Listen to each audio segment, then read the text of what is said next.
ರಾಷ್ಟ್ರೀಯ ಹೆಣ್ಣು ಮಕ್ಕಳ ದಿನಾಚರಣೆ. ನಿಮಗೂ ಸಹಿತ ಶುಭಾಶಯಗಳು. ಯಾರು ಈ ಕಾರ್ಯಕ್ರಮಗಳನ್ನ ನೋಡ್ತಿರ್ತಾರೆ ಎಲ್ಲಾ ಮಹಿಳೆಯರಿಗೂ ಸಹಿತ ಒಂದು ಶುಭಾಶಯಗಳನ್ನು ತಿಳಿಸೋಣ. ಅದ ನಂತರ ಮಕ್ಕಳಿಗೆ ನಾವು ಆಬ್ವಿಯಸ್ಲಿ ನಾವು ಅದನ್ನ ಹೇಳ್ತೀವಿ. ಅಂದ್ರೆ ತಮ್ಮ ಪ್ರಕಾರ ಹೇಳಿ ಮೇಡಮ್, ಅಂದ್ರೆ ತಮ್ಮ ಬಾಲ್ಯದ ದಿನಗಳನ್ನ ನೆನಪಿಸ್ಕೊಂಡು ಬಂದಾಗ ತಮ್ಮ ಜೀವನ ಶೈಲಿಯನ್ನ ತಾವು ಮೆಲುಕು ಹಾಕೋದಾಯ್ತು ಅಂತಂದ್ರೆ ಮಕ್ಕಳ, ವಿಶೇಷವಾಗಿ ಮಹಿಳಾ ಮಕ್ಕಳ ಆರೋಗ್ಯದ ವಿಷಯದಲ್ಲಿ ಬಂತು ಅಂದ್ರೆ ಹೇಗೆ ನಾವು ಎಚ್ಚರಿಕೆಯಿಂದ ಇರಬೇಕು, ಹೇಗೆ ನಮ್ಮ ಜವಾಬ್ದಾರಿ ಇರಬೇಕು ಅಂತ ಹೇಳ್ತಾರೆ? ಮಕ್ಕಳು ಅಂತಂದಾಗ ಈಗ ಹೆಣ್ಣು ಮಕ್ಕಳು ಪ್ರಾಮುಖ್ಯತೆ ಇವತ್ತಿನ ದಿನ ಏನು ರಾಷ್ಟ್ರೀಯ ಹೆಣ್ಣು ಮಕ್ಕಳ ದಿನಾಚರಣೆ ಇದೆ, ಪ್ರತಿಯೊಬ್ಬರಿಗೂ ಶುಭಾಶಯಗಳು ಮೊದಲನೇದಾಗಿ. ಎರಡನೇದಾಗಿ ಇಂಪಾರ್ಟೆಂಟ್ ಏನು ಅಂದ್ರೆ ಮಕ್ಕಳು ಅಂತಂದಾಗ ಹೆಣ್ಣು ಮಕ್ಕಳು ಸ್ಪೆಷಲಿ ಅಂತಂದಾಗ ಹೆಲ್ತ್ ಅಥವಾ ಆರೋಗ್ಯ ಬಹಳ ಇಂಪಾರ್ಟೆಂಟ್ ಆಗುತ್ತೆ. ಈ ಆರೋಗ್ಯದಲ್ಲಿ ಇಂಪಾರ್ಟೆಂಟ್ ಬರೀ ಕಾಯಿಲೆಗಳಷ್ಟೇ ಅಲ್ಲ, ಇಂಪಾರ್ಟೆಂಟ್ ಏನು ಅಂದ್ರೆ ಪರ್ಸನಲ್ ಹೈಜೀನ್ ಅನ್ನುವಂಥದ್ದು ಬಹಳ ಇಂಪಾರ್ಟೆಂಟ್. ಸೊ ಈ ಹೈಜೀನ್ ಅಂತಂದಾಗ ಈಗ ನಾವು ಸಣ್ಣ ಮಕ್ಕಳನ್ನ ನಾವು ನೋಡಬಹುದು. ಈಗ ಬಾಲ್ಯದಲ್ಲಿ ಇದ್ದಾಗನೆ ಒಳ್ಳೆ ಆಹಾರ ತೆಗೆದುಕೊಳ್ಳೋದು ಬಹಳ ಇಂಪಾರ್ಟೆಂಟ್. ಇತ್ತೀಚಿನ ದಿನಗಳಲ್ಲಿ ನಾವು ಮಕ್ಕಳು ನೋಡ್ಬೋದು, ಹೆಣ್ಮಕ್ಳು ಸ್ಪೆಷಲಿ ಈಗ ಹೊರಗಡೆ ತಿನಿಸುಗಳನ್ನ ಹೆಚ್ಚು ಇಷ್ಟಪಡ್ತಾರೆ ಅಥವಾ ಕರ್ದಿರೋದನ್ನ ಆಯಿಲಿ ಫುಡ್ಸ್ ಅನ್ನ ಹೆಚ್ಚು ಇಷ್ಟಪಡ್ತಾರೆ, ಮನೆ ತಿಂಡಿಗಳನ್ನ ಬಹಳ ಕಡಿಮೆ ಉಪಯೋಗಿಸುವಂಥದ್ದು. ಸೊ ಈ ತರದ ಒಂದು ಆಹಾರ ಒಂದು. ಎರಡನೇದಾಗಿ ಇಂಪಾರ್ಟೆಂಟ್ ಏನಂದ್ರೆ ಅವರ ಲೈಫ್ ಸ್ಟೈಲ್ ಅನ್ನುವಂಥದ್ದು ಬಹಳ ಇಂಪಾರ್ಟೆಂಟ್. ಯಾಕಂತಂದ್ರೆ ಲೈಫ್ ಸ್ಟೈಲ್ ಅಂತಂದಾಗ ಈಗ ನಾವು ಪ್ರತಿಯೊಬ್ಬ ಹೆಣ್ಮಕ್ಳು, ಚಿಕ್ಕ ಮಕ್ಳು ನಾವು ನೋಡ್ಬೋದು. ಸೊ ಬೆಳಗ್ಗೆ ಎದ್ದಿದ ತಕ್ಷಣನೇ ಅವ್ರಿಗೆ ಟೈಮೇ ಇರಲ್ಲ ಅವ್ರಿಗೋಸ್ಕರ. ಸೊ ಫಸ್ಟ್ ಹೋಗ್ತಾರೆ, ಸ್ಕೂಲ್ಗೆ ಹೋಗ್ತಾರೆ, ಸ್ಕೂಲ್ ಮುಗಿದ ತಕ್ಷಣ ಮತ್ತೆ ಮನೆಗೆ ಬರ್ತಾರೆ, ಮತ್ತೆ ಟ್ಯೂಷನ್ಸ್ ಇರುತ್ತೆ, ಮತ್ತೆ ಅವ್ರಿಗೆ ಎಕ್ಸ್ಟ್ರಾ ಕರಿಕ್ಯುಲರ್ ಆಗಿ ಅವ್ರಿಗೆ ಸಿಂಗಿಂಗ್ ಕ್ಲಾಸ್ ಆಗಿರ್ಬೋದು, ಡಾನ್ಸ್ ಕ್ಲಾಸ್ ಆಗಿರ್ಬೋದು. ತದ ನಂತರ ಅವ್ರಿಗೋಸ್ಕರ ಅವರು ಟೈಮ್ ತೆಗೆದುಕೊಳ್ಳುವಂಥದ್ದು ಬಹಳ ಕಡಿಮೆ ಸಮಯ. ಇತ್ತೀಚಿನ ದಿನಗಳಲ್ಲಿ ನಾವು ನೋಡೋದಾಗಿದ್ರೆ ಸೊ ಅವ್ರಿಗೋಸ್ಕರ ಅವ್ರು ಟೈಮ್ ಕೊಡುವಂಥದ್ದು, ಅವ್ರಿಗೋಸ್ಕರ ಅವ್ರ ಪ್ರಾಮುಖ್ಯತೆ ಕೊಡುವಂಥದ್ದು ಬಹಳ ಕಡಿಮೆ ಆಗಿದೆ ಅಂತ ನಾನು ಹೇಳಲಿಕ್ಕೆ ಇಷ್ಟಪಡ್ತೀನಿ. ಯಾಕಂತಂದ್ರೆ ನಮಗ್ ನಾವು ಇಂಪಾರ್ಟೆನ್ಸ್ ಕೊಟ್ಟಾಗನೇ ನಮ್ಮ ಆರೋಗ್ಯ ಚೆನ್ನಾಗಾಗತ್ತೆ. ಸೊ ನಾವ್ ಹೇಳ್ಬೋದು ignorance is the first step for disease. ಅಂದ್ರೆ ನಾವ್ ಎಷ್ಟು ನಿರ್ಲಕ್ಷ್ಯವನ್ನು ವಹಿಸ್ತೀವೋ ಅಷ್ಟು ಕಾಯಿಲೆಗಳಿಗೆ ಹತ್ರ ಆಗ್ತಾ ಹೋಗ್ತೀವಿ. ಸೊ ನಮಗ್ ನಾವು ಪ್ರಾಮುಖ್ಯತೆ ಕೊಡೋದು ಮಕ್ಕಳಿಂದನೇ ಅದು ಪ್ರಾರಂಭವಾಗಬೇಕು ಇಂಪಾರ್ಟೆಂಟ್ ಆಗಿ. ಎರಡನೇದಾಗಿ ಆಹಾರ ಪದ್ಧತಿ ಎರಡನೇದು. ಮೂರನೇದಾಗಿ ಬಹಳ ಇಂಪಾರ್ಟೆಂಟ್ ಏನಂದ್ರೆ ಇತ್ತೀಚಿನ ದಿನಗಳಲ್ಲಿ ನಾವು ಹೆಣ್ಮಕ್ಳು ನೋಡ್ತಾ ಇದ್ದೀವಿ ಅತಿ ಹೆಚ್ಚು ಕಾಂಪಿಟೇಷನ್ ಒಳಗಾಗ್ತಾ ಇದ್ದಾರೆ. ಸೊ ಈ ಕಾಂಪಿಟೇಷನ್ ಇಂದ ಏನಾಗ್ತಾ ಇದೆ, ಎಲ್ಲೋ ಒಂದ್ ಕಡೆ ಒತ್ತಡಗಳು ಜಾಸ್ತಿ ಆಗುವಂಥದ್ದು. ಈಗ ಕೆಲವೊಬ್ಬರಿಗೆ 90% ಬಂತು ಅಂದ್ರೆ ಇನ್ನೊಬ್ಬರಿಗೆ 95% ಬರುವಂಥದ್ದು, ಇನ್ನೊಬ್ಬರಿಗೆ 85% ಬಂತು ಅಂದ್ರೆ ಈ ಮಾನಸಿಕ ಖಿನ್ನತೆಕ್ಕಿನ್ನ ಮುಂಚೆ ಏನಾಗುತ್ತೆ, ಭಯ ಆಗುವಂಥದ್ದು, ಗಾಬರಿ ಆಗುವಂಥದ್ದು, ಎಲ್ಲೋ ಒಂದ್ ಕಡೆ ಸೋತ್ ಹೋಗುವಂಥದ್ದು. ಇದು ನಾವು ಹೆಣ್ಮಕ್ಳಲ್ಲಿ, ಚಿಕ್ಕ ಮಕ್ಕಳಲ್ಲೇ ಅತಿ ಹೆಚ್ಚಾಗಿ ನೋಡ್ತಾ ಇರುವಂಥದ್ದು. ಇದರ ಜೊತೆಗೆ ಇಂಪಾರ್ಟೆಂಟ್ ಏನು ಅಂತಂದ್ರೆ ಯಾವುದೇ ರೀತಿ ಎಕ್ಸರ್ಸೈಸ್ ಆಗಿರ್ಬೋದು, ವಾಕಿಂಗ್ ಆಗಿರ್ಬೋದು, ಯಾವುದೇ ರೀತಿ ದೈಹಿಕ ಚಟುವಟಿಕೆಗಳು ಇತ್ತೀಚಿನ ಮಕ್ಕಳಲ್ಲಿ ಬಹಳ ಕಡಿಮೆ ಆಗಿದೆ. ಸೊ ಎಕ್ಸರ್ಸೈಸ್, ಯೋಗ, ವಾಕಿಂಗ್ ಇದು ಬೆಟರ್ ಹೆಲ್ತ್ಗೆ ಕೊಡ್ಲಿಕ್ಕೆ ಸಹಾಯ ಮಾಡುತ್ತೆ. ಓಕೆ, ಇದ್ರ ಜೊತೆಗೆ ಏನಂದ್ರೆ ಒಂದ್ಸರಿ ಗರ್ಭಿಣಿಯಲ್ಲಾದ್ಮೇಲೆ ಬಾಣಂತನ ಆಗುತ್ತೆ, ಡೆಲಿವರಿ ಎಲ್ಲ ಕೂಡ ಆದ್ಮೇಲೆ ಇತ್ತೀಚಿನ ದಿನಗಳ ಸ್ವಲ್ಪ ಟ್ರೆಂಡಿಂಗ್ ಏನಂದ್ರೆ ಮಕ್ಕಳಿಗೆ ತಾಯಿ ಹಾಲು ಉಣಿಸೋದನ್ನ ಕಡಿಮೆ ಮಾಡೋದು. ಎಲ್ಲೋ ಒಂದ್ ಕಡೆ ಅವ್ರ ಫಿಟ್ನೆಸ್ ಪ್ರಾಬ್ಲಮ್ ಆಗುತ್ತೆ, ನೋಡೋದಕ್ಕೆ ಅವ್ರು ದಪ್ಪ ಆಗ್ಬಿಡ್ತಾರೆ ಅಂತ ಮನೋಭಾವನೆ ತಾಯಿ ಅಂದ್ರಲ್ಲಿ ಹೆಚ್ಚಾಗಿ ಕಾಡ್ತಾ ಇದೆ. ಬಟ್ ಈ ತಾಯಿಯ ಹಾಲಿನ ಮಗುವಿಗೆ, ಶಿಶುವಿಗೆ ಏನು ಉಣಿಸೋದು ಕಡಿಮೆ ಮಾಡ್ತು ಅಂದ್ರೆ ಇದು ಹೇಗೆ ಪರಿಣಾಮ ಬೀರ್ಬೋದು ಮುಂದಿನ ಒಂದು 5-6 ವರ್ಷಗಳ ಆದ್ಮೇಲೆ ಆ ಮಕ್ಕಳಿಗೆ? ಇಂಪಾರ್ಟೆಂಟ್ ಏನು ಅಂತಂದ್ರೆ ಇವಾಗ ಇತ್ತೀಚಿನ ಮಕ್ಕಳು ಏನು ಶಿಶು ಇರ್ತಾರೆ ಅಂದ್ರೆ ಚಿಕ್ಕ ಮಗು ಹುಟ್ಟಿದ ತಕ್ಷಣನೇ ತಾಯಂದ್ರು ಎಷ್ಟೋ ಜನ ನಾವು ನೋಡ್ತಾ ಇದೀವಿ. ಎಷ್ಟೇ ನಾವು ಏನು ಮಿಲ್ಕ್ ಪ್ರೊಡಕ್ಷನ್ ಬಗ್ಗೆ ಆಗಿರ್ಬೋದು, ಲ್ಯಾಕ್ಟೇಷನ್ ಪೀರಿಯಡ್ ಅಂತ ನಾವೇನ್ ಹೇಳ್ತೀವಿ, ಅಂದ್ರೆ ಡೆಲಿವರಿ ಆದ ನಂತರ ಏನು ಮಗುವಿಗೆ ಹಾಲನ್ನ ಕೊಡುವಂಥದ್ದು ಏನಾಗಿರುತ್ತೆ ಅದು ಬಹಳ ಇಂಪಾರ್ಟೆಂಟ್. ಸ್ಪೆಷಲಿ ಬ್ರೆಸ್ಟ್ ಮಿಲ್ಕ್ ಬಹಳ ಇಂಪಾರ್ಟೆಂಟ್ ಆಗುತ್ತೆ. ಯಾಕಂದ್ರೆ ಫಸ್ಟ್ ಇಮ್ಯುನೋಗ್ಲೋಬುಲಿನ್ ಅಂತ ಏನ್ ಹೇಳ್ತೀವಿ, ಅಂದ್ರೆ ನಮ್ಮ ದೇಹದ ಆರೋಗ್ಯ ಒಳ್ಳೇದು ಕಾಪಾಡ್ಕೊಳಕ್ಕಾಗಿರ್ಬೋದು, ಜೊತೆಗೆ ರೋಗ ನಿರೋಧಕ ಶಕ್ತಿಯನ್ನ ಫಸ್ಟ್ ಲೆವೆಲ್ ಅಲ್ಲಿ ಇಂಪ್ರೂವ್ ಮಾಡೋದೇ breast milk. So breast milk ಎಷ್ಟು ಇಂಪಾರ್ಟೆಂಟ್ ಅಂದ್ರೆ ಪ್ರೈಮರಿ ಡಿಫೆನ್ಸ್ ಅಥವಾ ಪ್ರೈಮರಿ ಇಮ್ಯುನಿಟಿ ಅಂತ ಏನ್ ಹೇಳ್ತೀವಿ, ಪ್ರಾಥಮಿಕದಲ್ಲಿ ಆ ರೋಗ ನಿರೋಧಕ ಶಕ್ತಿಯನ್ನ ಇಂಪ್ರೂವ್ ಮಾಡುವಂಥದ್ದೇ ಈ ಬ್ರೆಸ್ಟ್ ಮಿಲ್ಕ್ ಅಂತ ಹೇಳ್ಬೋದು. ಸೊ ಅದು ಬಹಳ ಇಂಪಾರ್ಟೆಂಟ್ ಆಗುತ್ತೆ. ಮಗುವಿಗೆ ಎಷ್ಟು ಇಂಪಾರ್ಟೆಂಟ್ ಆಗುತ್ತೋ ಅಷ್ಟೇ ತಾಯಿಗೆ ಕೂಡ ಇಂಪಾರ್ಟೆಂಟ್ ಆಗುತ್ತೆ. ಯಾಕಂದ್ರೆ ಆ ಲ್ಯಾಕ್ಟೇಷನ್ ಪೀರಿಯಡ್ ಅಲ್ಲಿ ನಮ್ಮ ಮೆದುಳಿಂದ ಕೆಲವೊಂದು ಹಾರ್ಮೋನ್ಸ್ಗಳು ಉತ್ಪತ್ತಿ ಆಗುತ್ತೆ. ಸೊ ಅದಕ್ಕೆ ನಾವು ಪ್ರೊಲ್ಯಾಕ್ಟಿನ್ ಅಂತ ಹೇಳ್ತೀವಿ. ಸೊ ಈ ಹಾರ್ಮೋನ್ ಅತಿ ಹೆಚ್ಚಾಗಿ ಡೆಲಿವರಿ ಡೆಲಿವರಿ ಆದ ನಂತರ ಆಟೋಮೆಟಿಕ್ ಆಗಿ ಏನಾಗುತ್ತೆ ಮಿಲ್ಕ್ ಪ್ರೊಡಕ್ಷನ್ ಅಥವಾ ಏನು ಬ್ರೆಸ್ಟ್ ಇಂದ ಮಿಲ್ಕ್ ಪ್ರೊಡಕ್ಷನ್ ಆಗ್ತಾ ಇರುತ್ತೆ.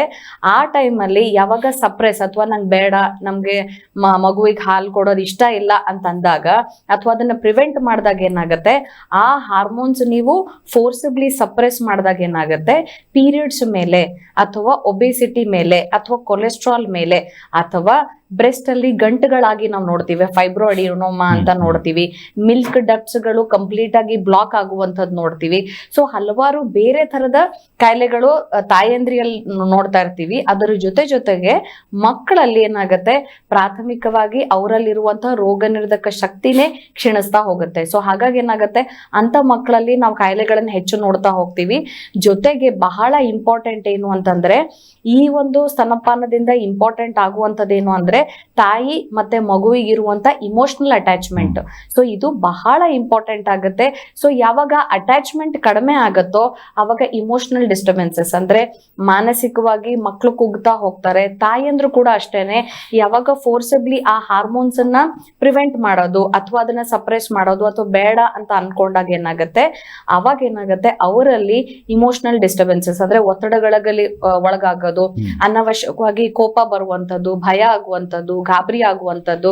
ಜೊತೆಗೆ ಇತ್ತೀಚಿನ ಹೆಣ್ಣು ಮಕ್ಕಳಲ್ಲಿ ನಾವು ನೋಡ್ತಾ ಇರುವಂತದ್ದೇನು ಅಂದ್ರೆ ಪೋಸ್ಟ್ ಪಾರ್ಟಮ್ ಡೆಲಿವರಿ, ಅಂದ್ರೆ ಈಗ ಡೆಲಿವರಿ ಆದ ನಂತರ ಸಾಕಷ್ಟು ಮಾನಸಿಕ ಕಾಯಿಲೆಗಳನ್ನು ನೋಡ್ತಾ ಇರ್ತೀವಿ. ಅದರಲ್ಲಿ ಬಹಳ ಇಂಪಾರ್ಟೆಂಟ್ ಅಂದ್ರೆ ಪೋಸ್ಟ್ ಪಾರ್ಟಮ್ ಡಿಪ್ರೆಷನ್ ಅಂತ ಹೇಳ್ತೀವಿ, ಪೋಸ್ಟ್ ಪಾರ್ಟಮ್ ಮೂಡ್ ಡಿಸಾರ್ಡರ್ಸ್ ಅಂತ ಹೇಳ್ತೀವಿ. ಸೊ ಈ ಒಂದು ಕಾಯಿಲೆಗಳಿಗೆ ಹೆಣ್ಣು ಮಕ್ಕಳು ಯಾವಾಗ ಸ್ತನಪಾನ ಮಾಡಲ್ವೋ ಅವರಲ್ಲಿ ಈ ಕಾಯಿಲೆಗಳನ್ನು ನೋಡ್ತೀವಿ. ಅದೇ ರೀತಿ ಮಕ್ಕಳಿಗೆ ಅವರಲ್ಲಿ ಇಮ್ಯುನಿಟಿ ಅನ್ನೋ ಒಂದು ಕೊರತೆ ಆಗ್ತಾ ಹೋಗುತ್ತೆ. ಜೊತೆಗೆ ಇಂಪಾರ್ಟೆಂಟು ಇಮೋಷನಲ್ ಬಾಂಡಿಂಗ್, ಅದೇನು ತಾಯಿ ಮತ್ತೆ ಮಗುವಿನ ಸಂಬಂಧ ಏನಿರುತ್ತೆ ಅದು ಕ್ಷೀಣಿಸ್ತಾ ಹೋಗುತ್ತೆ. ಸೊ ಇದು ಎಲ್ಲೋ ಒಂದ್ ಕಡೆ ಮುಂದೆ ಅವರ ಒಂದು ಬಿಹೇವಿಯರಲ್ ಪ್ರಾಬ್ಲಮ್ಸ್ ಆಗಿರ್ಬೋದು. ಸೊ ಅದು ಮುಂದೆ ಮಕ್ಕಳಿಗೆ ತೊಂದರೆ ಮಾಡ್ತಾ ಹೋಗುತ್ತೆ. ಓಕೆ, ಅಂದ್ರೆ ಈಗ ನಾವು ಇವತ್ತಿನ ದಿವಸ ಹಾರ್ಮೋನ್ ಬಗ್ಗೆ ನಾವು ಮಾತಾಡ್ತೀವಿ. ಎಕ್ಸಾಕ್ಟ್ಲಿ ಹಾರ್ಮೋನ್ಸ್ ಅಂದ್ರೆ ಏನು, ಆಮೇಲೆ ಯಾವ ವಯಸ್ಸಿಂದ ಈ ಹಾರ್ಮೋನ್ ಸಮಸ್ಯೆಗಳು ಆರಂಭ ಆಗುತ್ತೆ ಅಂತ? ಈಗ ಹಾರ್ಮೋನ್ಸ್ ಅನ್ನುವಂಥದ್ದು ನಮ್ಮ ದೇಹದಲ್ಲಿರುವಂತಹ ಕೆಮಿಕಲ್ಸ್ ಅಂತ ನಾ ಹೇಳ್ಬೋದು. ಸೊ ಈ ಒಂದು ಕೆಮಿಕಲ್ಸ್ ಈಗ ನಾವು ಮಲಗ್ತೀವಿ, ಸೊ ಮಲಗದಾಗ ಮಲ್ಕೊಳ್ಬೇಕು ಅಂತ ಅನಿಸುವಂಥದ್ದಾಗಿರ್ಬೋದು, ಅಥವಾ ಬೆಳಗ್ಗೆ ಎದ್ದು ಕೂಡಲೇ ಓಕೆ ನನ್ನ ನಿದ್ದೆ ಇವತ್ತು ಚೆನ್ನಾಗಾಗಿದೆ, ಅಥವಾ ಊಟ ಮಾಡಿದ ತಕ್ಷಣ ಓಕೆ ನಂಗೆ ಸ್ಯಾಟಿಸ್ಫ್ಯಾಕ್ಷನ್ ಅಂತ ಏನ್ ಹೇಳ್ತೀವಿ. ಸೊ ಇದು ಎಲ್ಲದಕ್ಕೂ ನಮಗೆ ಹಾರ್ಮೋನ್ಸ್ ಬಹಳ ಇಂಪಾರ್ಟೆಂಟ್. ಸೊ ಇಂಪಾರ್ಟೆಂಟ್ ಹೇಳಬೇಕು ಅಂದ್ರೆ ನಮ್ಮ ಹಾರ್ಮೋನ್ಸ್ ಎಷ್ಟರ ಮಟ್ಟಕ್ಕೆ ಕೆಲಸ ಮಾಡುತ್ತೆ ಅಂದ್ರೆ, ನಾವು ಬೆಳಗ್ಗೆ ಎದ್ದಾಗಿಂದ ಹಿಡಿದು ರಾತ್ರಿ ಮಲಗುವವರೆಗೂ ಪ್ರತಿಯೊಂದು ಹಾರ್ಮೋನ್ಸ್ಗಳು ಇಂಪಾರ್ಟೆಂಟ್ ಆಗುತ್ತೆ. ಸೊ ನಮ್ಮ ದೇಹದಲ್ಲಿ 60 to 70% ಅಂದ್ರೆ 60-70% ಅಷ್ಟು ಹಾರ್ಮೋನ್ಸ್ಗಳು ಮೆದುಳಿಂದ ಉತ್ಪತ್ತಿ ಆಗೋದ್ರಿಂದ, ಅದರ ಜೊತೆಗೆ ನೀವೆಲ್ಲರೂ ಗೊತ್ತಿರಬಹುದು ಥೈರಾಯ್ಡ್ ಹಾರ್ಮೋನ್ಸ್, ಅದು ಒಂದು ಹಾರ್ಮೋನ್ಸ್ ಗ್ರಂಥಿ ಆಗಿರುತ್ತೆ. ಜೊತೆಗೆ ಪ್ಯಾನ್ಕ್ರಿಯಾಸ್ ಗ್ರಂಥಿ ಆಗಿರುತ್ತೆ, ಅದರಿಂದ ಶುಗರ್ ಹಾರ್ಮೋನ್ಸ್ ಆಗುತ್ತೆ. ಎಷ್ಟೋ ಜನ ಗೊತ್ತಿಲ್ಲದೆ ಇರುವಂತದ್ದೇನು ಅಂದ್ರೆ ಹೊಟ್ಟೆ ಮತ್ತೆ ಕರಳಿಂದ ಕೂಡ ಹಾರ್ಮೋನ್ಸ್ ಉತ್ಪತ್ತಿ ಆಗ್ತಾ ಹೋಗುತ್ತೆ. ಕಿಡ್ನಿ ಮೇಲೆ ಒಂದು ಸಣ್ಣ ಗ್ರಂಥಿ ಇರುತ್ತೆ, ಅಡ್ರಿನಲ್ ಗ್ರಂಥಿ ಅಂತ ಹೇಳ್ತೀವಿ, ಅದರಿಂದ ಹಾರ್ಮೋನ್ಸ್ಗಳು ಉತ್ಪತ್ತಿ ಆಗ್ತಾ ಹೋಗುತ್ತೆ. ಜೊತೆಗೆ ಚರ್ಮದ ಕೆಳಗಡೆ ಒಂದು ಸಣ್ಣದಾಗಿರುವಂತ ಕೊಬ್ಬಿನ ಪದರ ಇರುತ್ತೆ, ಲಿಪಿಡ್ ಲೇಯರ್ ಅಂತ ಹೇಳ್ತೀವಿ, ಅದರಿಂದ ಹಾರ್ಮೋನ್ಸ್ಗಳು ಉತ್ಪತ್ತಿ ಆಗುತ್ತೆ. ಅದಷ್ಟೇ ಅಲ್ಲದೇನೆ ನಾವಿವತ್ತು ಹೆಣ್ಮಕ್ಳ ಬಗ್ಗೆ ಮಾತಾಡುವಾಗ ಅಂಡಾಶಯಗಳಿಂದ ಹಾರ್ಮೋನ್ಸ್ಗಳು ಉತ್ಪತ್ತಿ ಆಗ್ತಾ ಹೋಗುತ್ತೆ.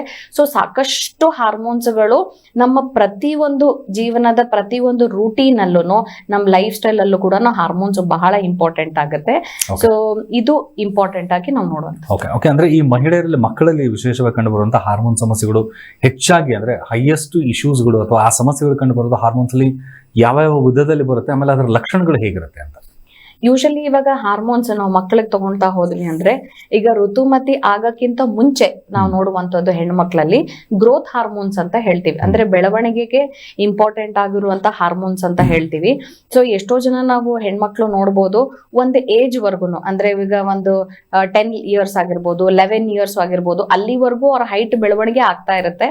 ತದ ನಂತರ ಕುಂಠಿತ ಆಗುತ್ತೆ ಅಥವಾ ಅಲ್ಲೇ ಸ್ಟಂಟೆಡ್ ಗ್ರೋತ್ ಅಂತ ಹೇಳ್ತೀವಿ. ಸೊ ಇದು ಯಾವಾಗ ಆಗತ್ತೆ, ಅವರಲ್ಲಿ ಗ್ರೋತ್ ಹಾರ್ಮೋನ್ಸ್ ಅಂದ್ರೆ ಮೆದುಳಲ್ಲಿ ಏನು ಉತ್ಪತ್ತಿ ಆಗುತ್ತೆ ಗ್ರೋತ್ ಹಾರ್ಮೋನ್, ಇದು ಕೊರತೆ ಆದಾಗ ಸೊ ಆಗ ಈ ಒಂದು ಹೈಟ್ ಬೆಳವಣಿಗೆ ಆಗಲ್ಲ. ಇದು ಮೊದಲನೇದಾಗಿ ನೋಡುವಂಥದ್ದು.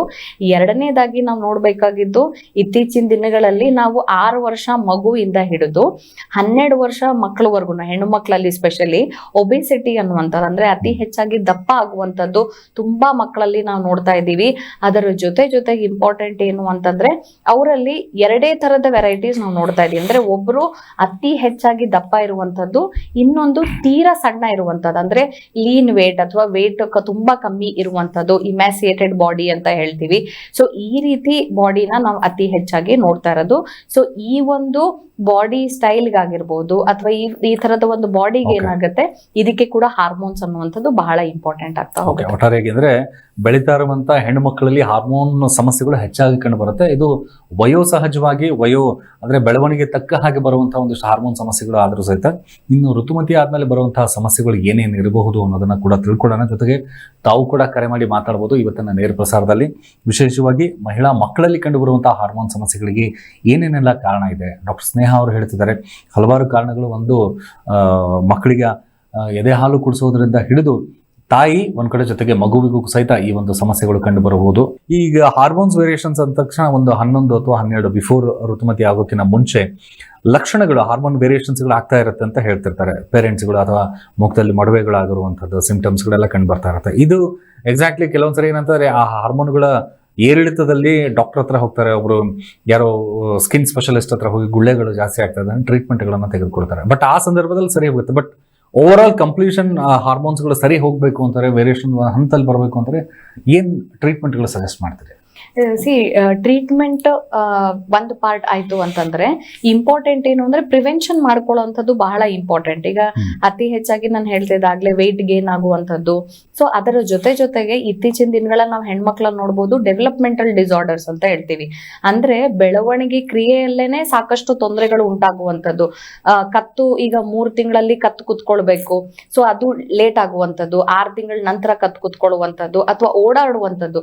ಈಗ ಮಗು ಜನನ ಆದ್ಮೇಲೆ ಸೊ ಒಂದು 3 ತಿಂಗಳು 5-6 ತಿಂಗಳಾದ್ಮೇಲೆ ಅಂಬೆಗಾಲ್ ಇಡಬೇಕು, ಸೊ ಅದು ಡಿಲೇ ಆಗುವಂಥದ್ದು, ಮಾತು ಬೇಗ ಬರದೇ ಇರುವಂಥದ್ದು.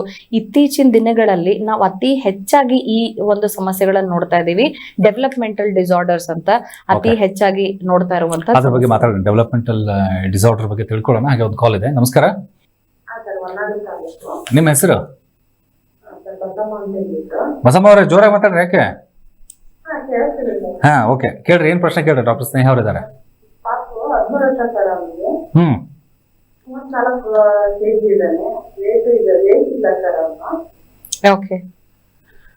ಓಕೆ, ಹೈಟ್ ಎಷ್ಟಿದ್ದಾರೆ ಬಸಮ್ಮ ಅವರೇ? ಬಸಮ್ಮ ಅವರೇ ನಮಸ್ಕಾರಮ್ಮ. ನಿಮ್ಮ ಮಗುವಿನ ಹೈಟ್ ಎಷ್ಟಿದೆ ಅಮ್ಮ? ಉದ್ದ ಎಷ್ಟಿದ್ದಾರೆ? ಓಕೆ, ಬೇರೆ ಏನಾದ್ರೂ ಸಮಸ್ಯೆ ಇದೆಯಾ?